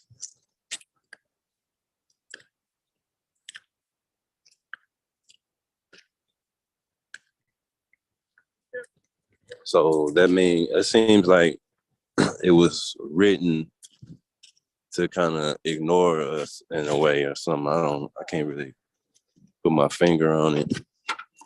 Well, when you go and look up the divine right of kings, the 1611 King James Bible, King James took it and changed it from, because when you start going back in history, you see that the spirit or the great spirits chose the kings, the warriors, not men, right? That's why rites of passage, a boy that was 12 was taken out, whatever the rite of passage ritual was. He went out and found his purpose. He came back with a name that the spirit or the ancestors gave him. That's what he was called, right? And King James took that and said that based off of their religion, he automatically, because he was king, he had the divine right of kingship rather than being chosen by the great spirits and the ancestors. So 1611 Bible is really a translation Bible for the state. I agree with you as far as that 1599 Geneva Bible, because there was a 1599 King James revision, and then there was a 1611 revision, and then, like you said, that 1611 Jamestown, Virginia I think that's where you can go online and find the charter. I've seen it somewhere, which, you know, Jamestown is where Willie Lynch came with that letter.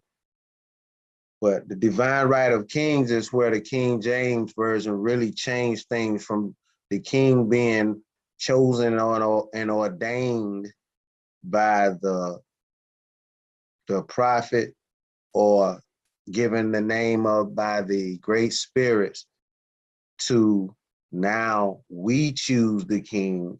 The king is God, you know, so the king is really, it was a battle between the king and the pope.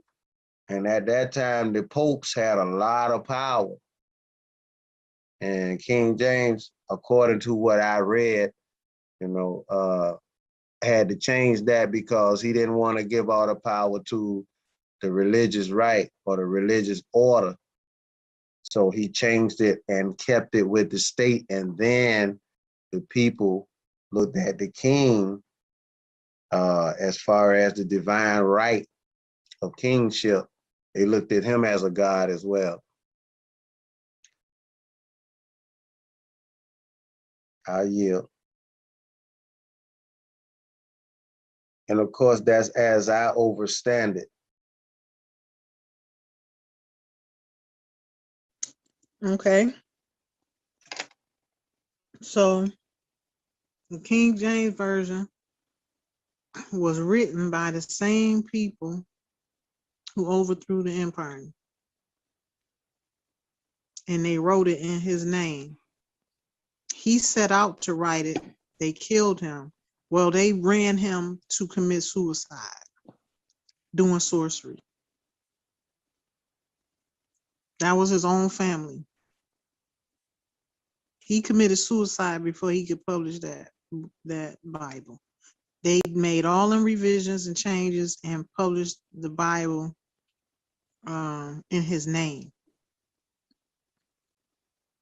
He never did that. He knew the law. Kings did not have more power than the ruling family, and that's coming from the Tahuti tree. At that time, the Holy Roman Empire and the popes of the Holy Roman Empire were to be the voice on earth, as well as the empresses and the emperors who came from the ancestors who considered themselves in previous times gods and goddesses on this land. Goddess Diana Farnese is the one who created the Holy Roman Empire, and she fed many nations. She's the one that gave the land out, gave duties out. These families, the Medici family and the other two families, were given duties and the responsibility to collect taxes from the treasuries of the empire, to turn over the monies. They're not the owners of the treasuries of the world.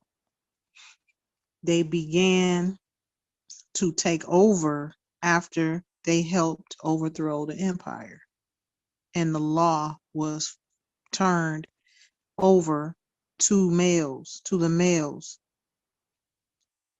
They have been against the law ever since this time. So that's why it's very important for us to learn the power of divination so that you can get exact and correct answers. Because we have to correct this timeline of events, and we have to know what's proper and what is actually the law. And the law was that the matriarch runs the land, and the men rear the children and do certain things. They didn't like that. notion. So they killed off the elders, locked the Pope up, the original Pope up. Y'all can look that up. Locked him up. And they had a whole town full of people who painted their doors red because of the Pope being locked up or kidnapped or whatever when they took over the empire. So that Pope couldn't carry out the orders of the empire no more. So they kept him locked up in the Vatican and brought out their own popes of the Catholic Church. That's when it all began. And they set out to change the law. That's why they changed the Bible. That's when they changed the Bible. Tahuti, Emperor Solomon Tahuti was the one putting out the Holy Script. He held the library secrets, the scrolls of the family.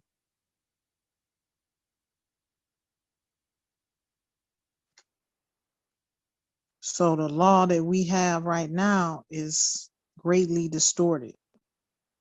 They couldn't change everything, just like they couldn't take away all of the remnants of the ruling powers in Europa and around the world, because it was just that vast. The way they set out to do it was through the religion, and that they forced people to partake in. They forced people everywhere they went to conquer. They forced them to either be Islam,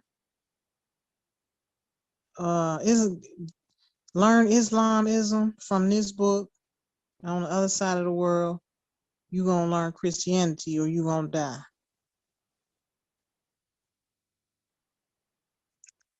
Using these pale-faced cave dwellers to do their bidding all around the world.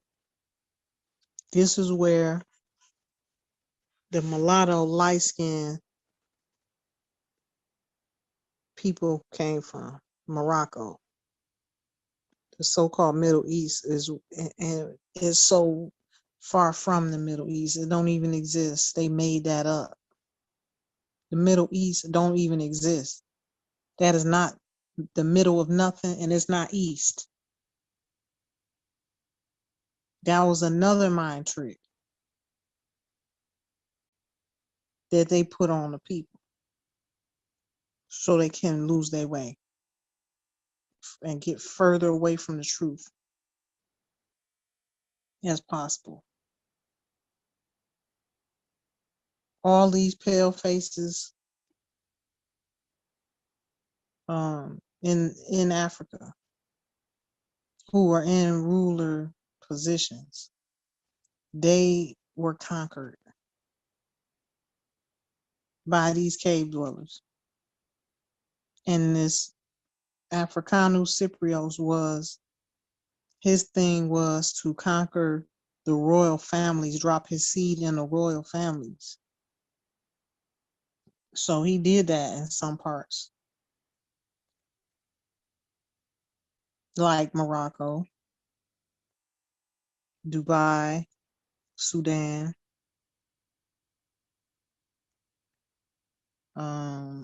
Saudi Arabia.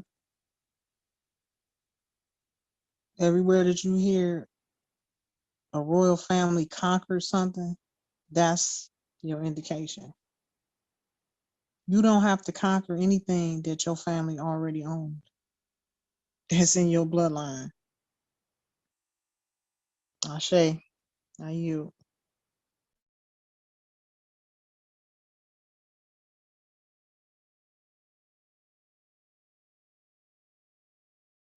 Ashe.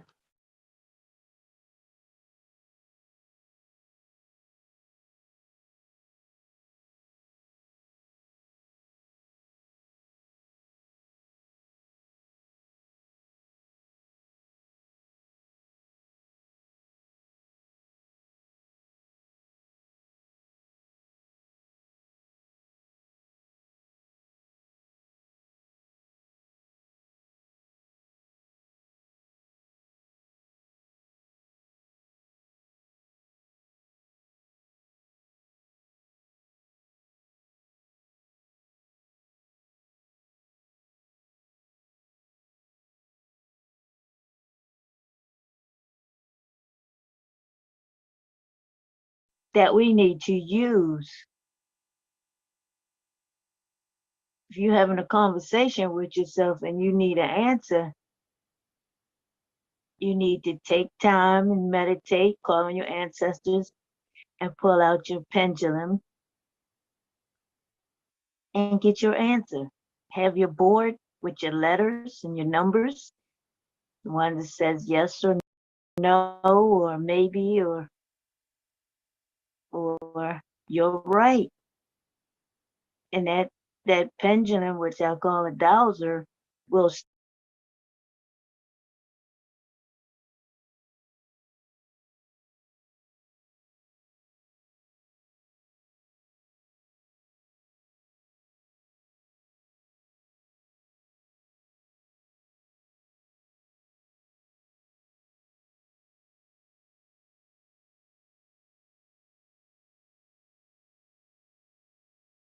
start spinning. And that's what you want. Immediate answers. You don't have to wait. You don't have to. I mean, people lie to you all the time. I was thinking about, well, when you were talking, Empress, I was thinking about if someone had to go to court, take a dowser to court and let it start spinning in court and shut them all down. Because you already know they're lying. Their lips are moving, they're lying. They all got a script. When I went to court and for my son in New York, and I was talking to a marshal, and he said the theatrics. And I'm saying, theatrics? Is that what you call it? To myself, theatrics? They're supposed to be serious. Theatrics sounds like it's a play, it's a game, it's a script. So it's already known to the That people who are there. that's what they are under. They are under the act of doing something. It's all theater and conjecture. So he had to lead on like that's what you were doing also.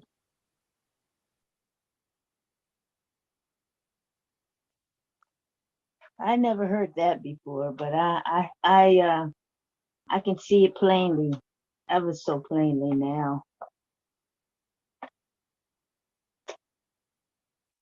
Nothing new under the sun. And that was another way of saying it is not law. Yeah. Yes. I was reading the just a couple pages on the South Carolina Supreme Court, and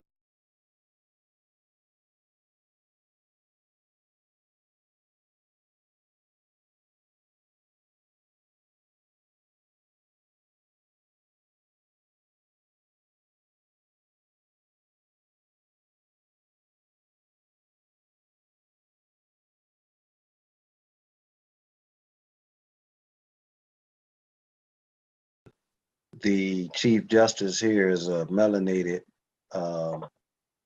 man by the name of Chief Justice uh, Beatty, Beatty. And when you start reading it, he starts talking about the Supreme Court, South Carolina Supreme Court, and it talks about it being the highest administrative court in South Carolina. When he said administrative, that basically said that it's all theater, because administrative laws and regulations and rules have no force and effect of law. That's law, but especially to a American national, a Moor, an Aborigine, an Aboriginal, autochthonous, none of that stuff. And it really makes sense when the Empress says, "Look, quit," like she said earlier, quit going back and forth with these people, go to the top. They literally cannot accept our paperwork. They can't. It's sort of like can't spend the gold that we talking about, right? They can't touch the gold. And literally to touch us, we have to let them touch us because, I mean, we are the law on the land. But they know it, but we don't.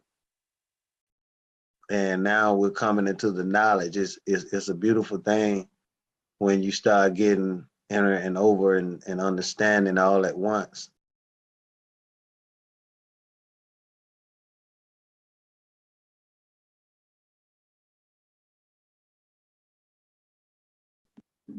Because then you begin to see, you put them glasses on like you were talking about, matriarch, they live, right? But now, it was funny, they call that movie They Live, right?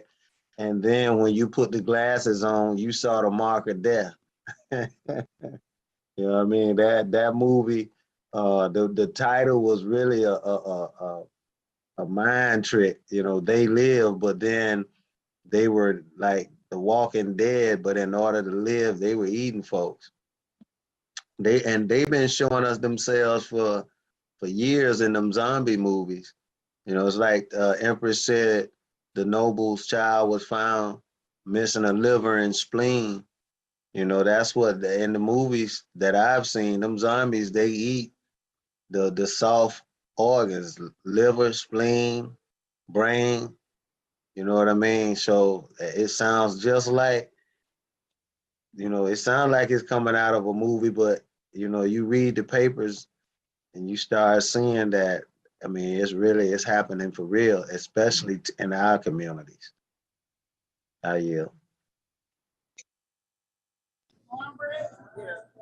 Yeah, that's they got a lot of zombie movies.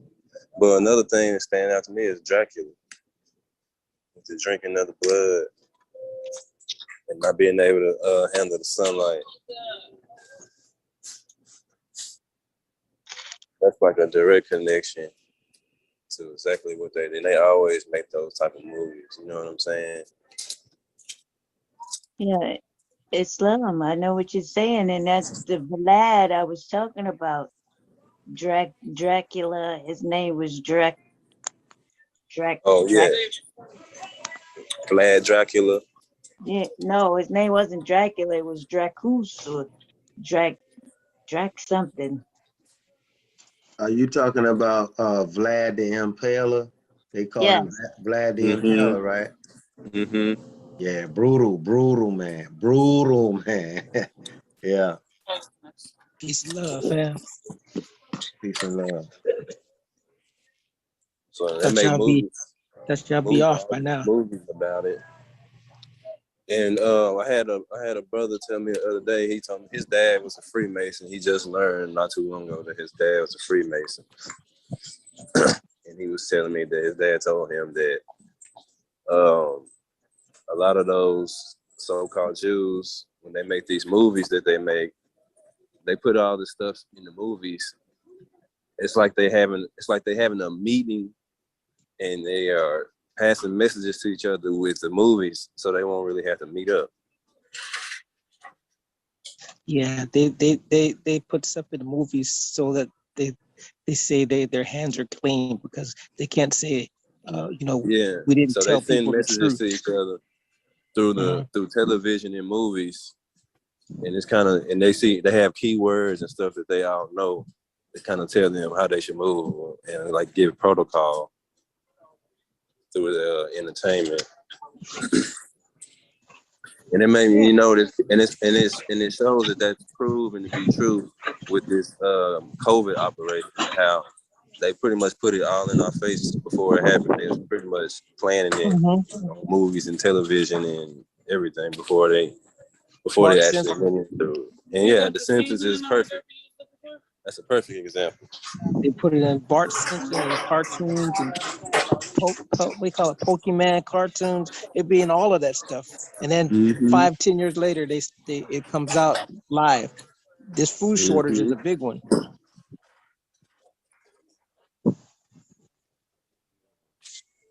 So Yeah. y'all stock up on food. Another thing that stood out to me, Empress, when you said the kings don't have more power than the royal families. Emperor. Ashe. I was reading canon law, and they have a canon that actually says that.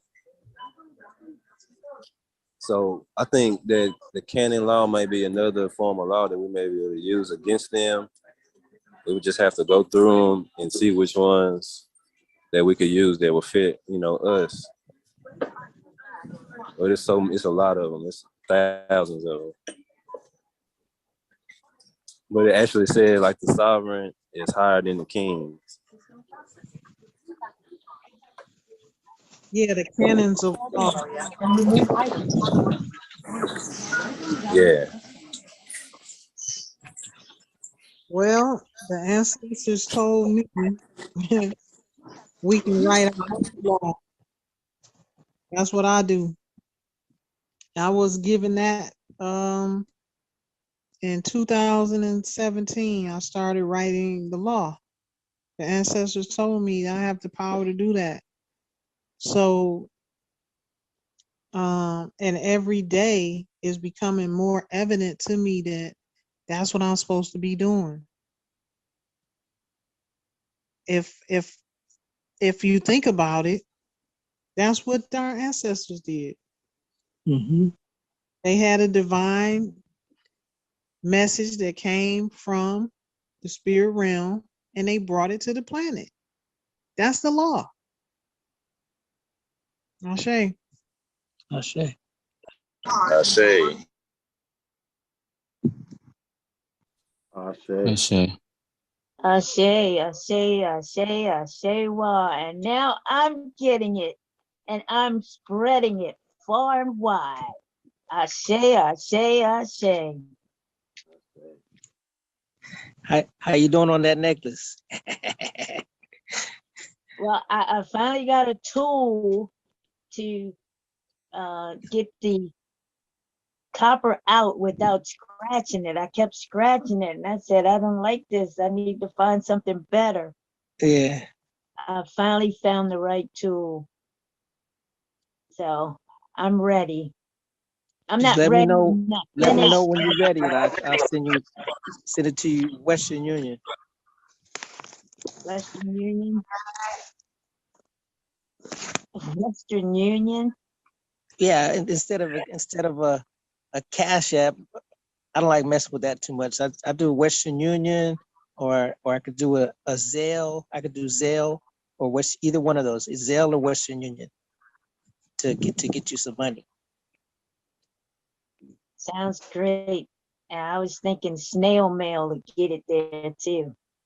Snail mail. What is that?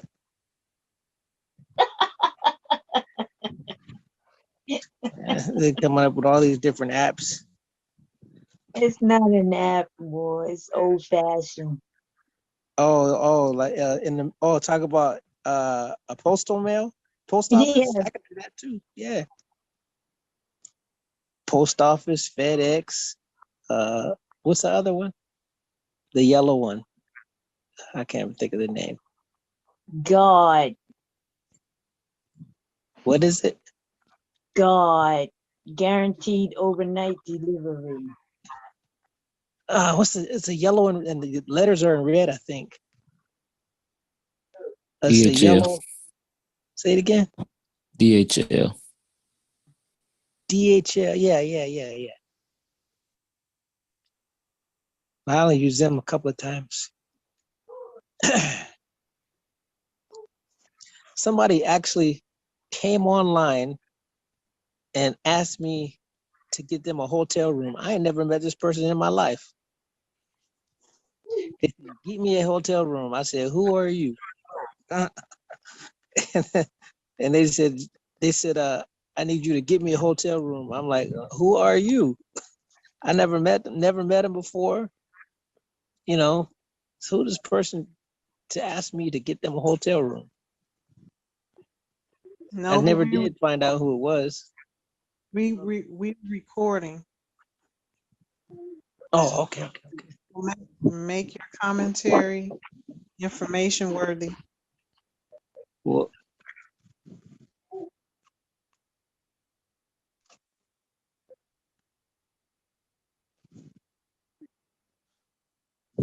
Continue more.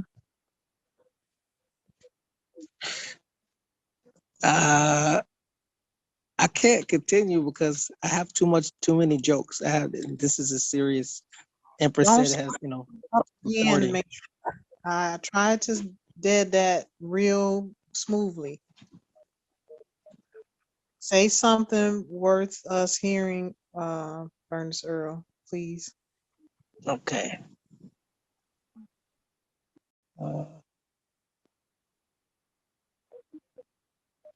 My fires are still going. Well, that's good. But And all them people in California, all them fake governmental policies and mandates in the fire every day. yep, every day. They are encroaching upon the people's basic human rights, inalienable rights, indigenous rights. I see why so many people left California. Hey, they still leaving in droves. High tax.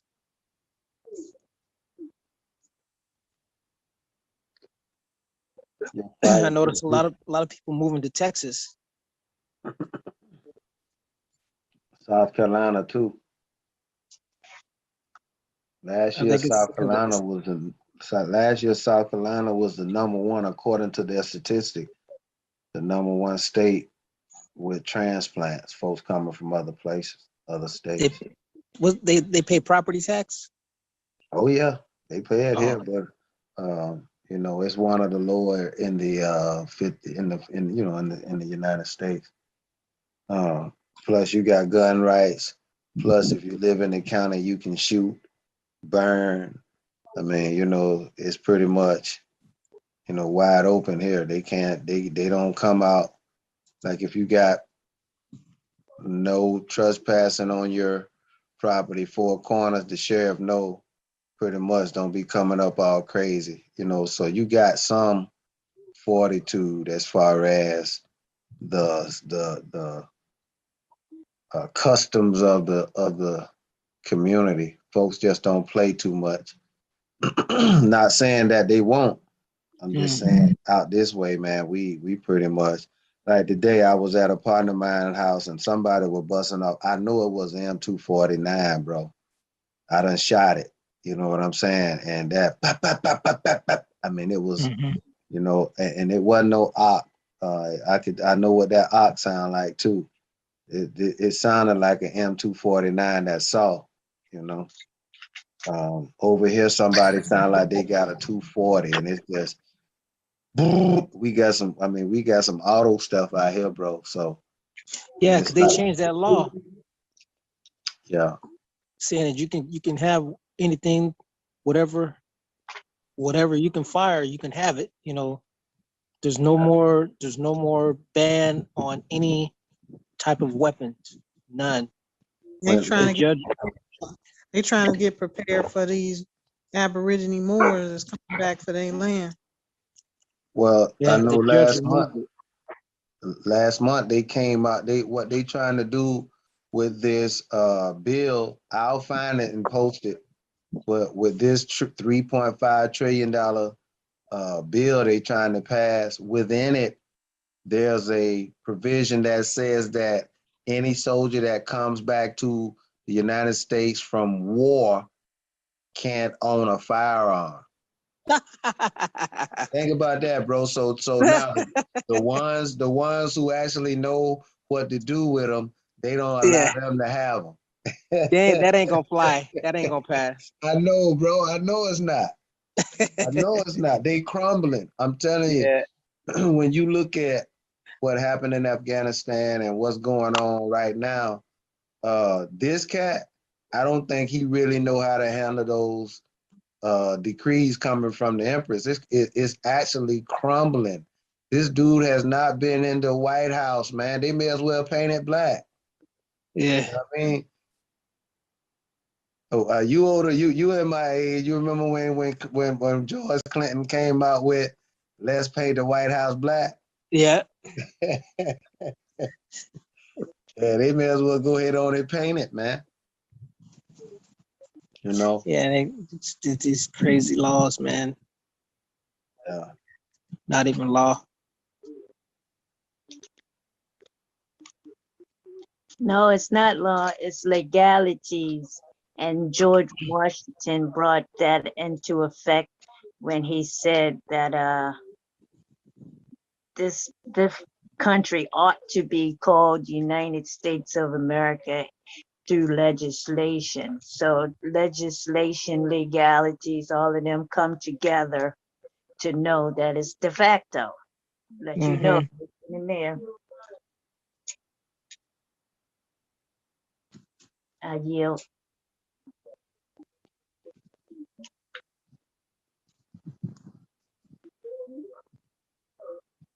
Legal ease, de facto, all of that.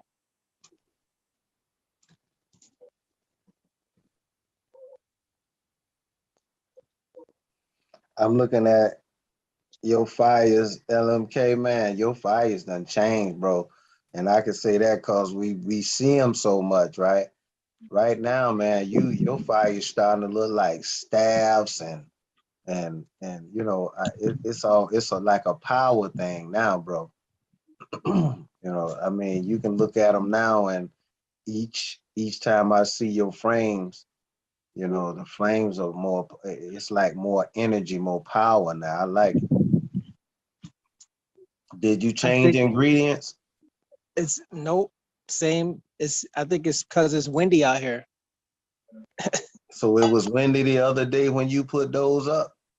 It was windy, but one time I can't remember what day that was. One time, I just wanted to try this.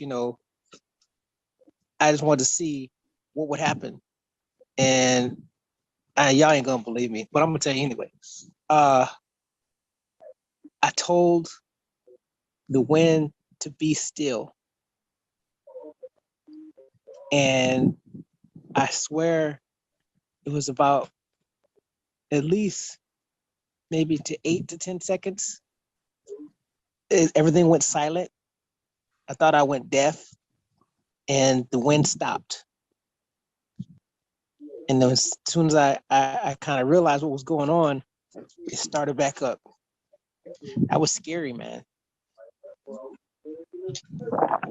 How I mean, somebody.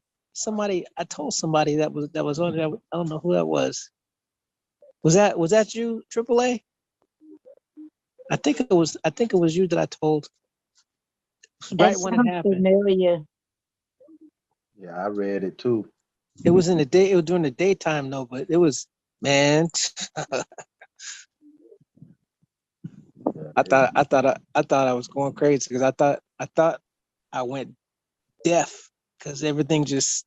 I don't know. Have you ever experienced the wind just stopping, nothing blowing, nothing moving, and you can't hear nothing. You can hear a pin drop if you drop a pin. Dead silence Dead silence, and then all the time. all of a sudden it kicked back up again. yeah, that's that peace be still. You know, and throughout this like another story that you shared.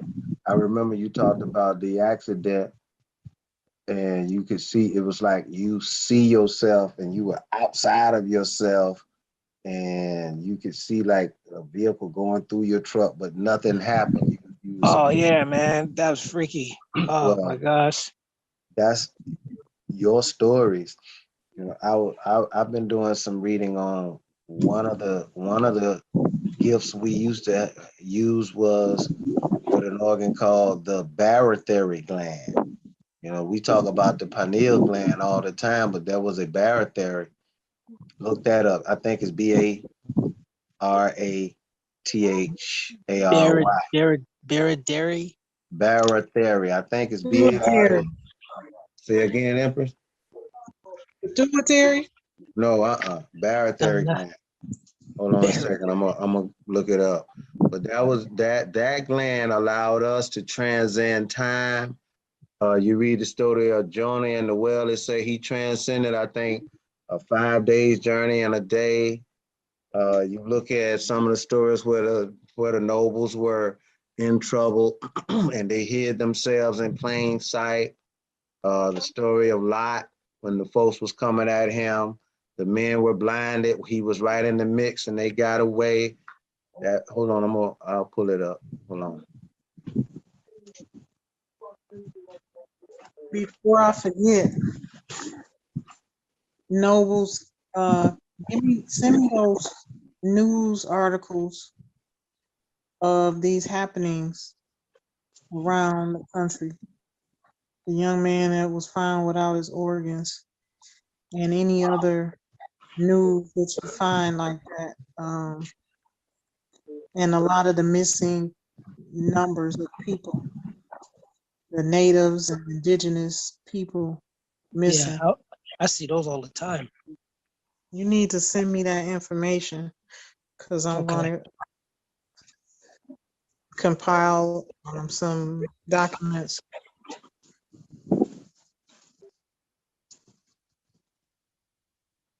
I remember seeing a story where it said that we coming up missing. This is like maybe a week ago, and that we coming up missing, and they're taking the babies, they're taking our children, and then a warning went out to everybody to watch your children because they're taking our children. They're going into the projects, into the bad neighborhoods, and just taking our children because they know that a lot of times we don't be watching our children, and they're just going in and taking them. There was a video, somebody made a video of that, and somebody was going to try to take her child, and she came outside, and the person drove off. Okay. Now, a week ago, I told y'all it ain't even been a week ago. The spirit told me to let y'all know. Yep. Keep your babies close. Yeah. Yep. Send me those.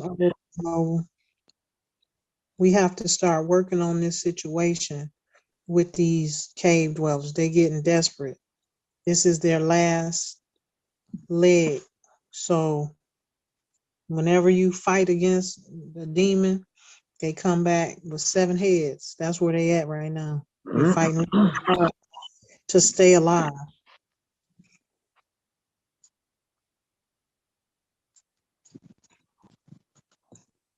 Yep.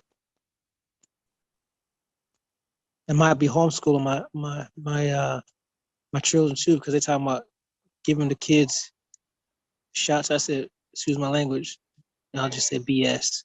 Ain't no way in hell I'm gonna let nobody give my children no shot. It's not happening. So, This is why we need to work on them. Put them before the ancestors. Them and all those who's directing and ordering these mandates. That's how you get them all. Whoever it is at that school, start dealing with them with the fire and with the ancestors. then they made a law It here ain't in no California. Ain't no law, but anyway. I mean, right, but they just made some statute, whatever, saying that once a child is 12 years old, they don't have to tell their parents anything. They don't have to let their parents in their medical records. They can take shots, do whatever they want. And basically, they're saying that they're an adult. Okay, where is this at? This is California. Did they put that in the news or in a statute? Because a lot of in stuff. a statute, and it was online saying that. Did you find it? Okay. Find it in the statute. I promise Okay. I promise you won't.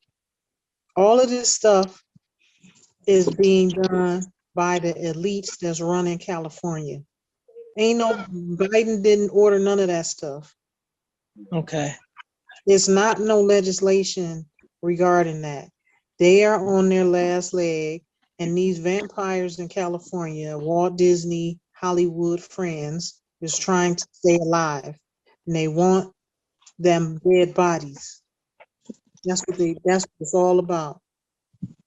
They want these children, organs, blood, whatever they can get. They trying to get some dead bodies. You understand what I'm saying? This is how Yep. critical it is, because all of they trafficking networks have been shut down. So they trying to get bodies so they can stay alive. Literally. That's what happened to all them children that they end up missing that came across the border. It's over 2,000 of them. Still ain't found them.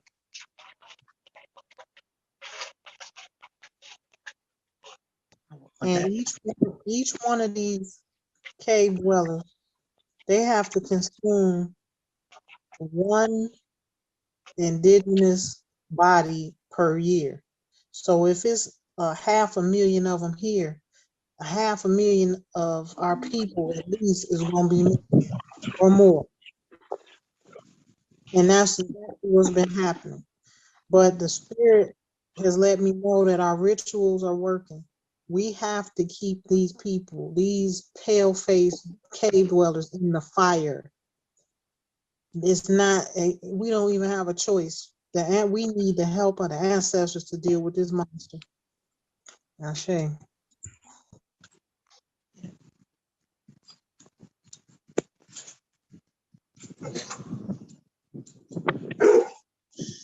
Hush.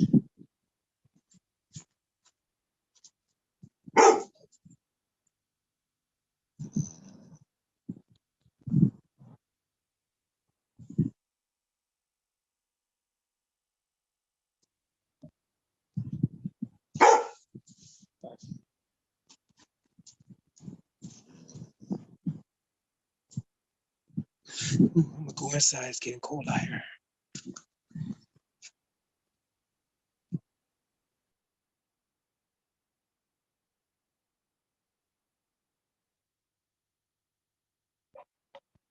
So make sure y'all download the previous recordings that I sent y'all by email, because they're going to be cleared off of the Zoom cloud. So you won't be able to just click on the link and be able to watch it. You got to download it.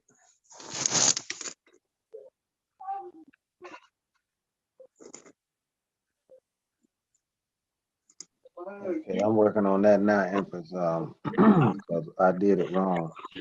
I went in, I copied the link and then put it in a file, right? But you saying, you told me the same thing. I got to download it. Yeah, Okay. to save it. Mm-hmm. Okay. Cool. Yeah, that's what we got to do. But we in a critical time. Make sure we stay on our rituals and everything, because like I said, they on their last leg, and anytime you fighting a demon and they feel you winning, they gonna come back with 6 more demons to try to help them. Yeah.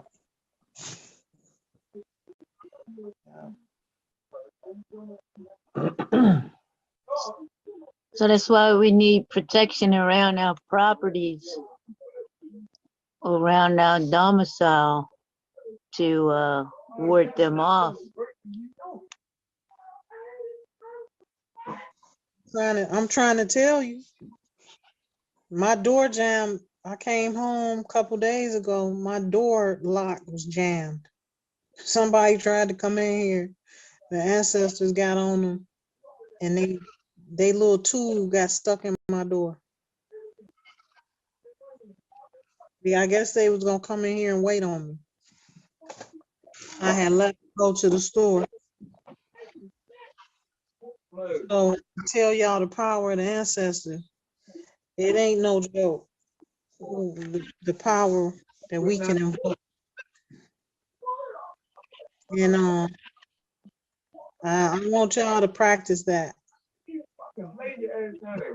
To put your energy on everything. Jay,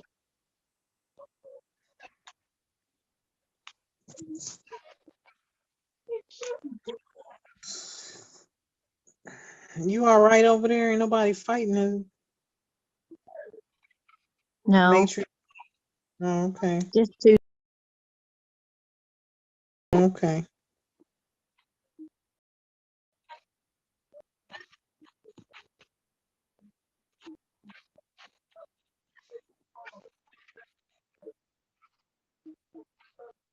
Oh, I see.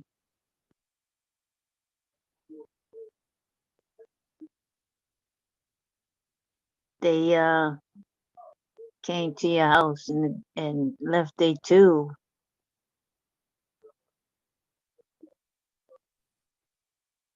Yeah, Yeah, something was jammed in my door. I couldn't even get in. The only way I got in, I was out there for 5 minutes trying to push my key into the door lock. I couldn't right. even get the key in the door. Okay. I said, ancestors, help me. And I licked my fingers, my 2 fingers, and I put it on the key and then stuck it in there. And it started to work its way in there. And I was able to open the door. Other than that, the key was 3/4 out of the lock. I couldn't even get the key in there. So I call on the ancestors for everything. And they show up. So now I'm just using the top lock because they done jammed my bottom lock. It's a double Put deadbolt. video cameras up, Empress? Would you stop asking me that? And I told you how many times that I don't have no video cameras up. And if I did, how's an invisible suit gonna be seen, Bernice Earl? That's right. I forgot about that. I need y'all to get to your spiritual realm and stay there. Don't even worry about the physical no more because it don't exist.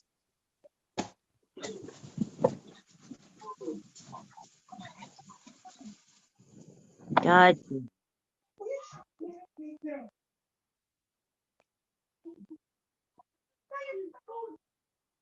I got you. We're on a higher plane.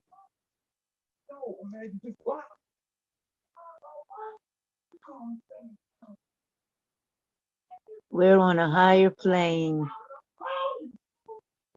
Oh gosh. Stepping back.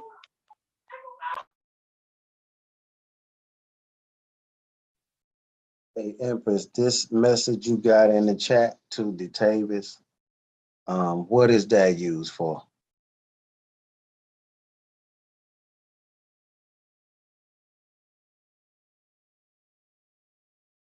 He was asking about the reclamation. I got in there,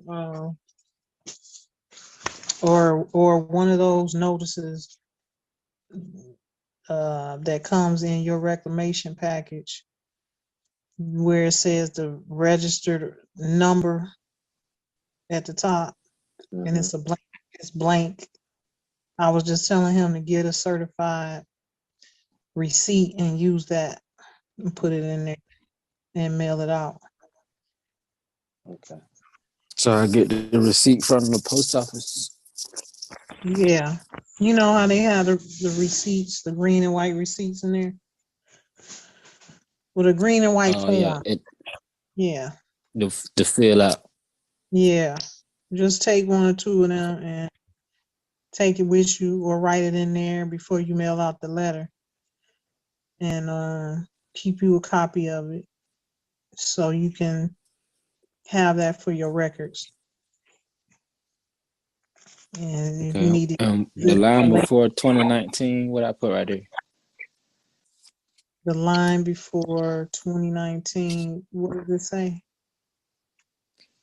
Or it say actual, lawful, and constructive notice line, and then 2019.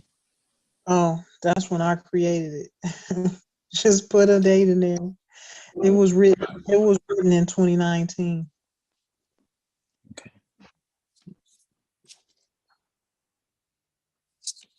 Just put January 1. But you going to get that notarized or Gotta get just that notarized. Should I have it them affidavit? called to me? You can get 2 people to witness it. That'll be fine. So the notary will be the witness on all these papers. No, No. you only need 2 witnesses. That's a lawful notice or affidavit. You can use 2 witnesses on an affidavit. You don't have to have a notary. Technically, that's an officer of the court. The notary. Yes, and that will bring you into their jurisdiction, which we don't want to do. So leave all the bottom part blank except the top part. Say it again. Leave all the bottom part blank except the top part. Let me see what you're talking about. Can you? Let me see.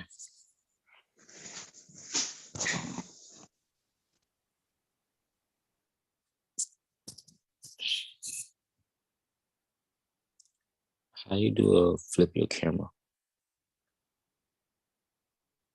Can you flip your camera? I don't know how to flip. Okay. So fill this part out and leave this blank.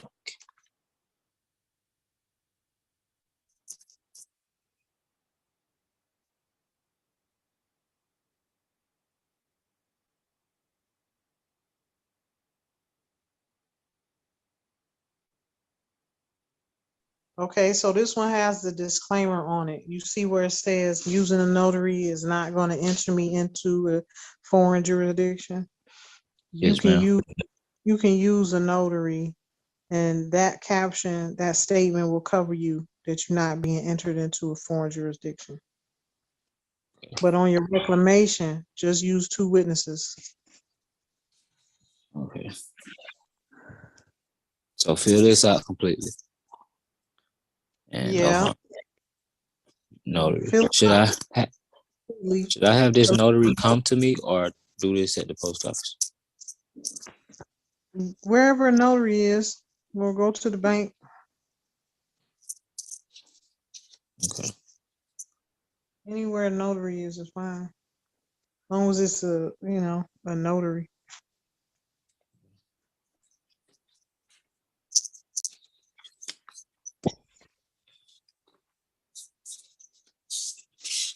And it is best to go to the deed place before I start mailing. Say it again. I said it is best to go to the deed place before I start mailing stuff. To go to the what place? The deed and registration place. Oh yeah. You need to get that all of everything certified and have your certified copy put up, and then you send the copies of that out. If you ever have to go into a foreign jurisdiction, such as a court, British court, you need to have a certified copy of your reclamation, because that is what is going to act as law. Certified copies and affidavits into the court is considered law. They can't get around that. So yeah, if you want to file, get it public notice. Filing it at the registry of deeds makes it public notice. So you have to do that first.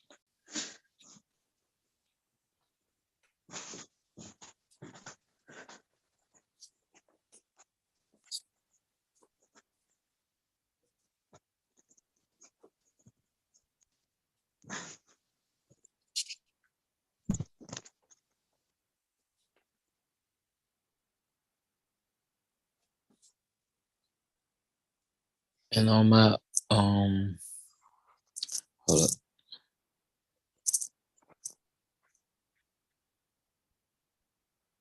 This paper.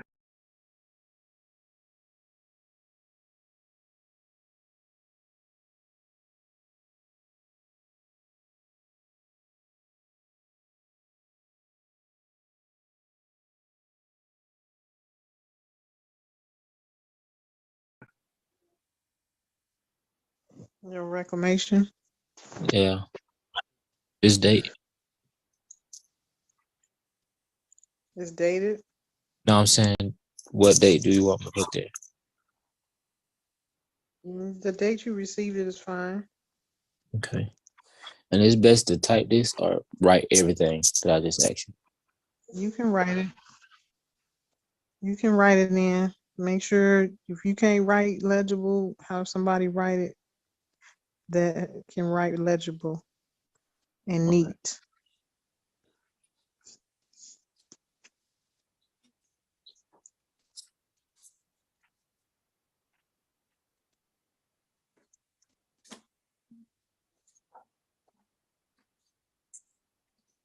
Okay. Hopefully, by the end of this week, I will have that done. Bless you. Noble. Just let me know if you have any other questions. Yes. Thank you. You're welcome. I hope we're not giving you too much information. See, the funny thing is, I knew most of this. I just don't act on it. Mm-hmm. That's the way it is. It's not that I was scared. It's just my brain wasn't telling me to act on it until now. Mm-hmm. Like all the knowledge you've been given, it's not by coincidence. That's the spirit talking to you, telling you what's real and what's truth. And what to surround myself with and what not to. Absolutely.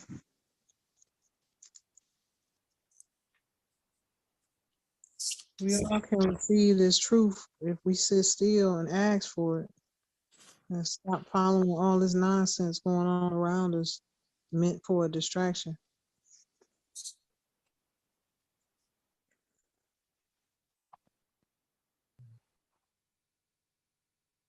Empress, I put in the chat something that I think might help.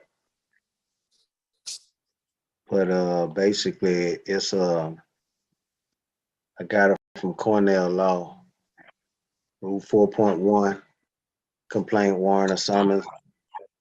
But when you go down to where it says notes,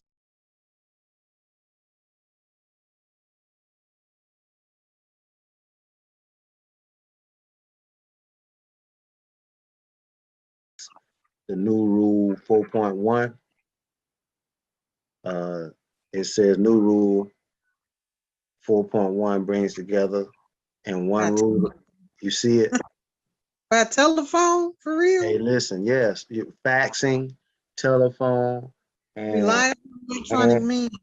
yes, that's so we don't have to spend all that money, right? If you got the tracking where you send the email, when they open it, it's done because that's considered, and you see what it says, the committee recognized that modern technological developments have improved access to judicial officers, thereby reducing the necessity of government action without prior judicial approval. 4.1 prescribes uniform procedures and ensures an accurate record. They can't run from that. Ensures an accurate record before Yes, they with that paper. But this is coming forth because of these royal decrees, Noble. of course. Don't you know these courts is about to close down? They're gonna have to receive information the way I've been our imperial court's been sending it. Right. Ashe. Ashe. Ashe. All And that for other anybody who think is not that, reliable. huh? All that other stuff is not reliable. They was able to say and do whatever with all that paper pushing, saying they didn't get it, and so on and so forth. Right. Right.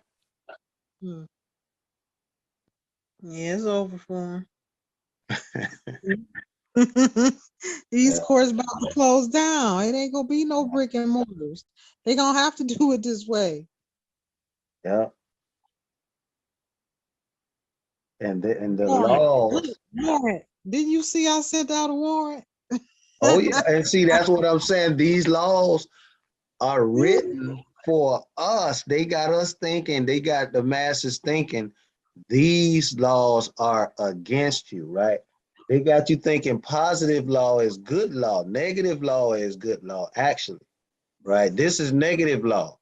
This negative law says that it brings negative connotations to the offenders of this law, right? So this isn't positive law, this is negative law, right? We live in a system of uh, what do they call it? The adversarial justice, an adversarial judicial system. And the adversary is the government. That's why this law was written negatively, bringing negative connotations to the government agency. Warrants, summonses, common law, we do the same thing. This is now that we're out of interregnum, we really need to know that it's up to us to summons and issue warrants. And now that you can't run from me, and I send this by email, right? And I call you on the phone and I record that, you're done. That's funny. You're done. See, and then you start talking about the judges trying to make rulings and stuff. You hit them with that 28 USC 454, you shut them down with that. So right now, all they're running, the way they're running, when I ran across this, I dropped the mic because now I see, I spent $25 last week noticing one agent restricted return receipt, signature return receipt. This right here kills all that. All I got to do is write an email and send it. No, but I told you that. Well, hey, look, I'm just You right just now. like you just like all the males. Y'all gotta Hey, hit y'all head. hey, Y'all Empress. never want to listen to the mama. Hey, Empress. One thing, the one thing about males that I can say is, don't no male like another male to hike his leg up and piss on it, right? And that's what this pilgrim doing. This pilgrim done seen my paperwork. I'm still one who the Register of Deed is still calling my paperwork a legal sham, right? So, Dang, that was how long ago? I got she's defaulted out. You see what I'm saying? So that's I, been since I started. That was in June 20, right? I thought you've been working on them. I've Them been people working. don't even exist no more. No, we don't have no adversaries around you. Trust me. Okay. All right. Well, I'm right now with this treasurer though. I got him. I found just by studying and going to the creator, I got his email address now. Mm, And now that yeah, I'm starting to talk about him, you hear the echo in the background? yeah. Now you see. Now you see. Now you paying attention. All they Yeah, ask the echo just right. started. Nothing. Say again, Noble? The echo just started. I know, man. As soon as I started talking about old dude. And now, since I brought it to the attention, it stopped. I keep trying to tell y'all, you are what inquiring minds want to know. Okay. Yeah. Yep. Yeah. Well, This is real funny. I'm getting a kick out of this one. yeah, man. That's a good one there, man. Look, look, and listen at this. Something just hung up. Y'all No, heard no, it? no, no. That was my Okay. Dropbox is full. It came up. I don't hear Public. nothing. Look, listen to what this say. What you sent. Okay, the title of it is, first let me see. Let me read the title of it.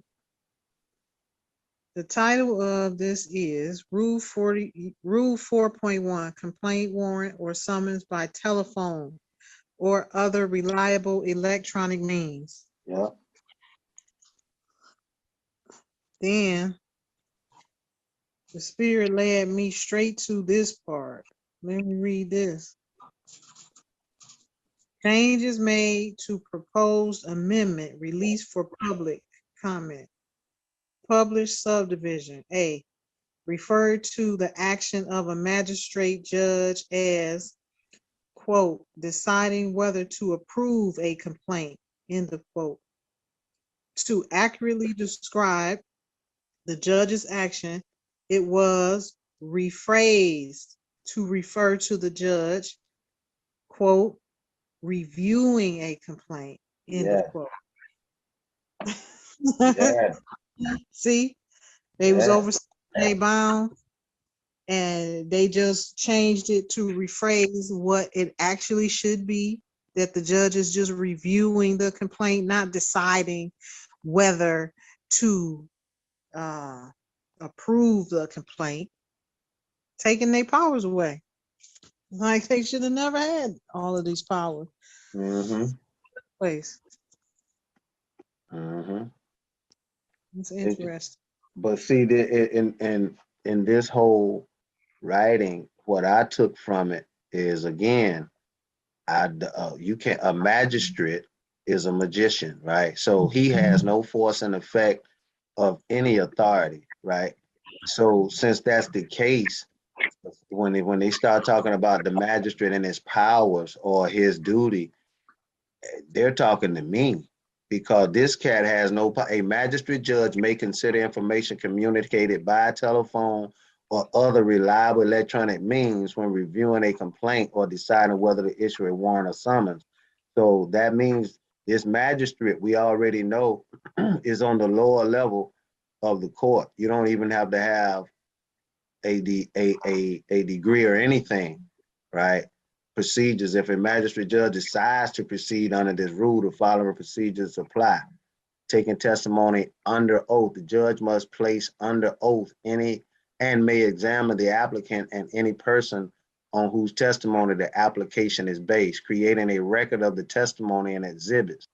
See that once he does that, that magistrate then is on the hook as working as a judge, right? And all he can do is create that record, take testimony, but he can't really make no rulings because 28 USC 454 says any judge appointed by the United States, any judge or justice appointed by the United States found practicing law from the bench is guilty of high misdemeanors.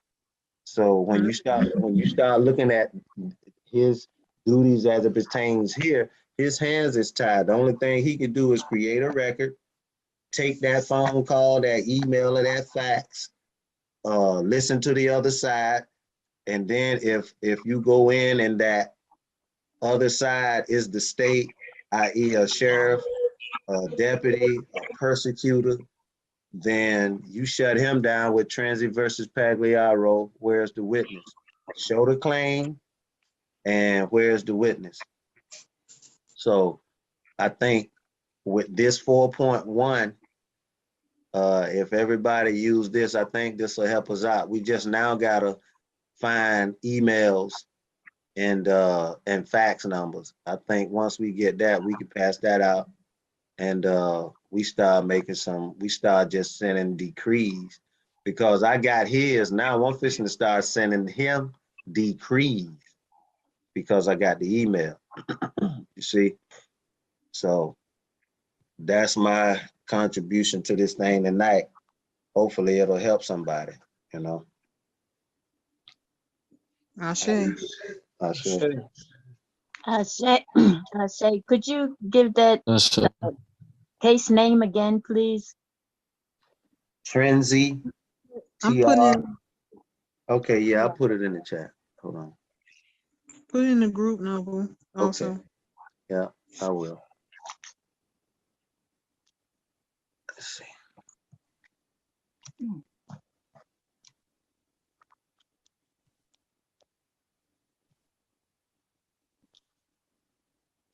It's in the chat, matriarch.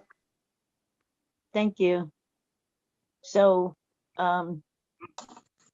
we should be emailing these people and putting our electronic filing at the end of it. Yeah, I know in the Empress, I see the Empress uses in her paperwork that I think it's 28 USC 1746, the unsworn declaration clause. And I think that says something to the effect, any statement or affidavit given under the penalty of perjury is considered self-authenticated. You don't have to get a notary because it's self-authenticated. It has the force and effect of a notary because you're placing yourself under the pains and penalties of perjury. Yeah. Empress, is that correct? that's with an affidavit, but the email electronic statutes are at the bottom. I sign my signature. Okay, yeah. It's like 3 of them: international code for communication, for electronic communications are legal notes, and it's like 3 of them: 1 international and 2 federal.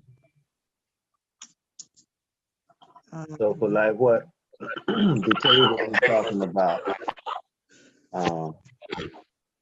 with that signature page, with that endorsement page, that 1746, would that work for that? You said that would be for affidavits, right?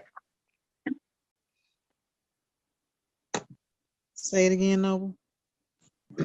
On that page that the Tavis had, what that said he showed us, You're muffled underwater.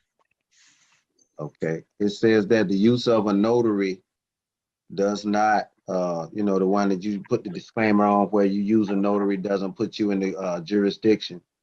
Yeah. That's What about 1746. That would work somewhere around there. Is that correct? 1746? What's that? That's that the unsworn declaration. I think is 28 USC 1746.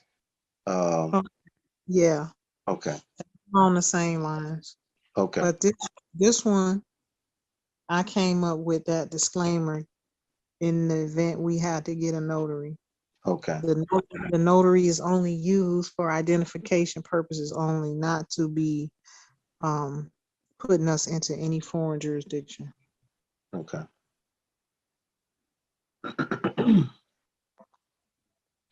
So does anyone in the tribe have emails or fax numbers to the folks we are to contact? And if not, should we all go on a mission to get those pieces of information? What do you mean? The fax numbers, the emails, the electronic means of communication. Oh yeah, I already sent you a bunch of them from the main contacts that we use. Okay. That's where I deal at, you know. But I understand that you want to cover your bases and hit the Empress, I'm little. gonna tell you, I don't have an Empress. I've looked too. I've looked in my email, and I've What? also the contact information for those folks. As far as I know who to, I'm just talking specifically about like a fax or an email address as it pertains to, this 4.1. The forward. No, I sent you forward the ones that in the event that I need you to send something for Yeah, me. okay, I got you. Yeah, Yeah, I got I that. I forwarded it to you so you see you have it in the forward. Okay. Yeah. Okay.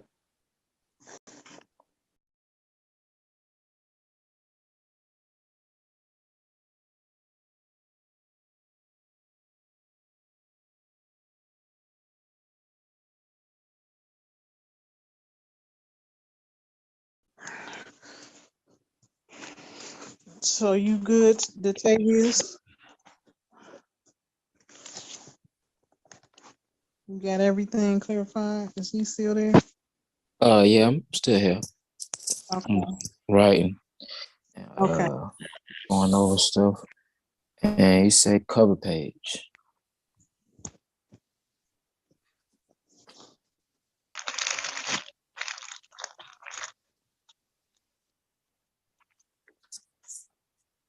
I was unsure what I should put for that. You said you were also what? Unsure for what I should put for my cover page. You don't need a cover page. Just leave it as it is. It's already, the cover page is on there. I added it. That cover page on the reclamation should be 10 pages. Is your reclamation 10 pages? Yes, ma'am. Okay, the first page is the cover page. That's letting them know you So want keep that it. in the records where deeds and records are filed, correct? Where your property is. And behind that is my room paper. Say it again. I say behind that is my maroon paper. Where you keep saying maroon paper? Cause I'm trying to keep it. Each paper has a different meaning. Maroon paper. Why you call it that? Yeah, cause that's the only one that's in maroon writing. Oh, okay. Instead of saying the whole name, AOR, I'm gonna say it like that, abbreviate it like that. Aborigine. You talking about Aborigine Moors? No. I'm talking about the affidavit Oh, okay. of revocation. Okay, the revocation of contracts. Got you. Yeah, that's fine. You can call it that. I just want to make sure I'm on the right page with you. Okay.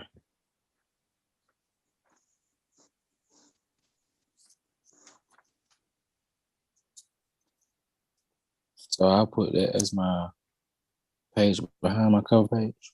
No, that's a whole different document. That don't go with the reclamation. I don't have to take Once that with me. once you file a reclamation, you're gonna get it all. You can put that in the record as well, but it's gonna be a document after one document. Don't mix them up. Put your Okay, so reclamation first, and or you can put that affidavit on top, letting them know all contracts are canceled, and attach it to the reclamation, but put it on top. That's just an affidavit that you need to send out to the period. state and all of the ones I sent you. Anybody that you're doing business with in that state, letting them know you've corrected your status.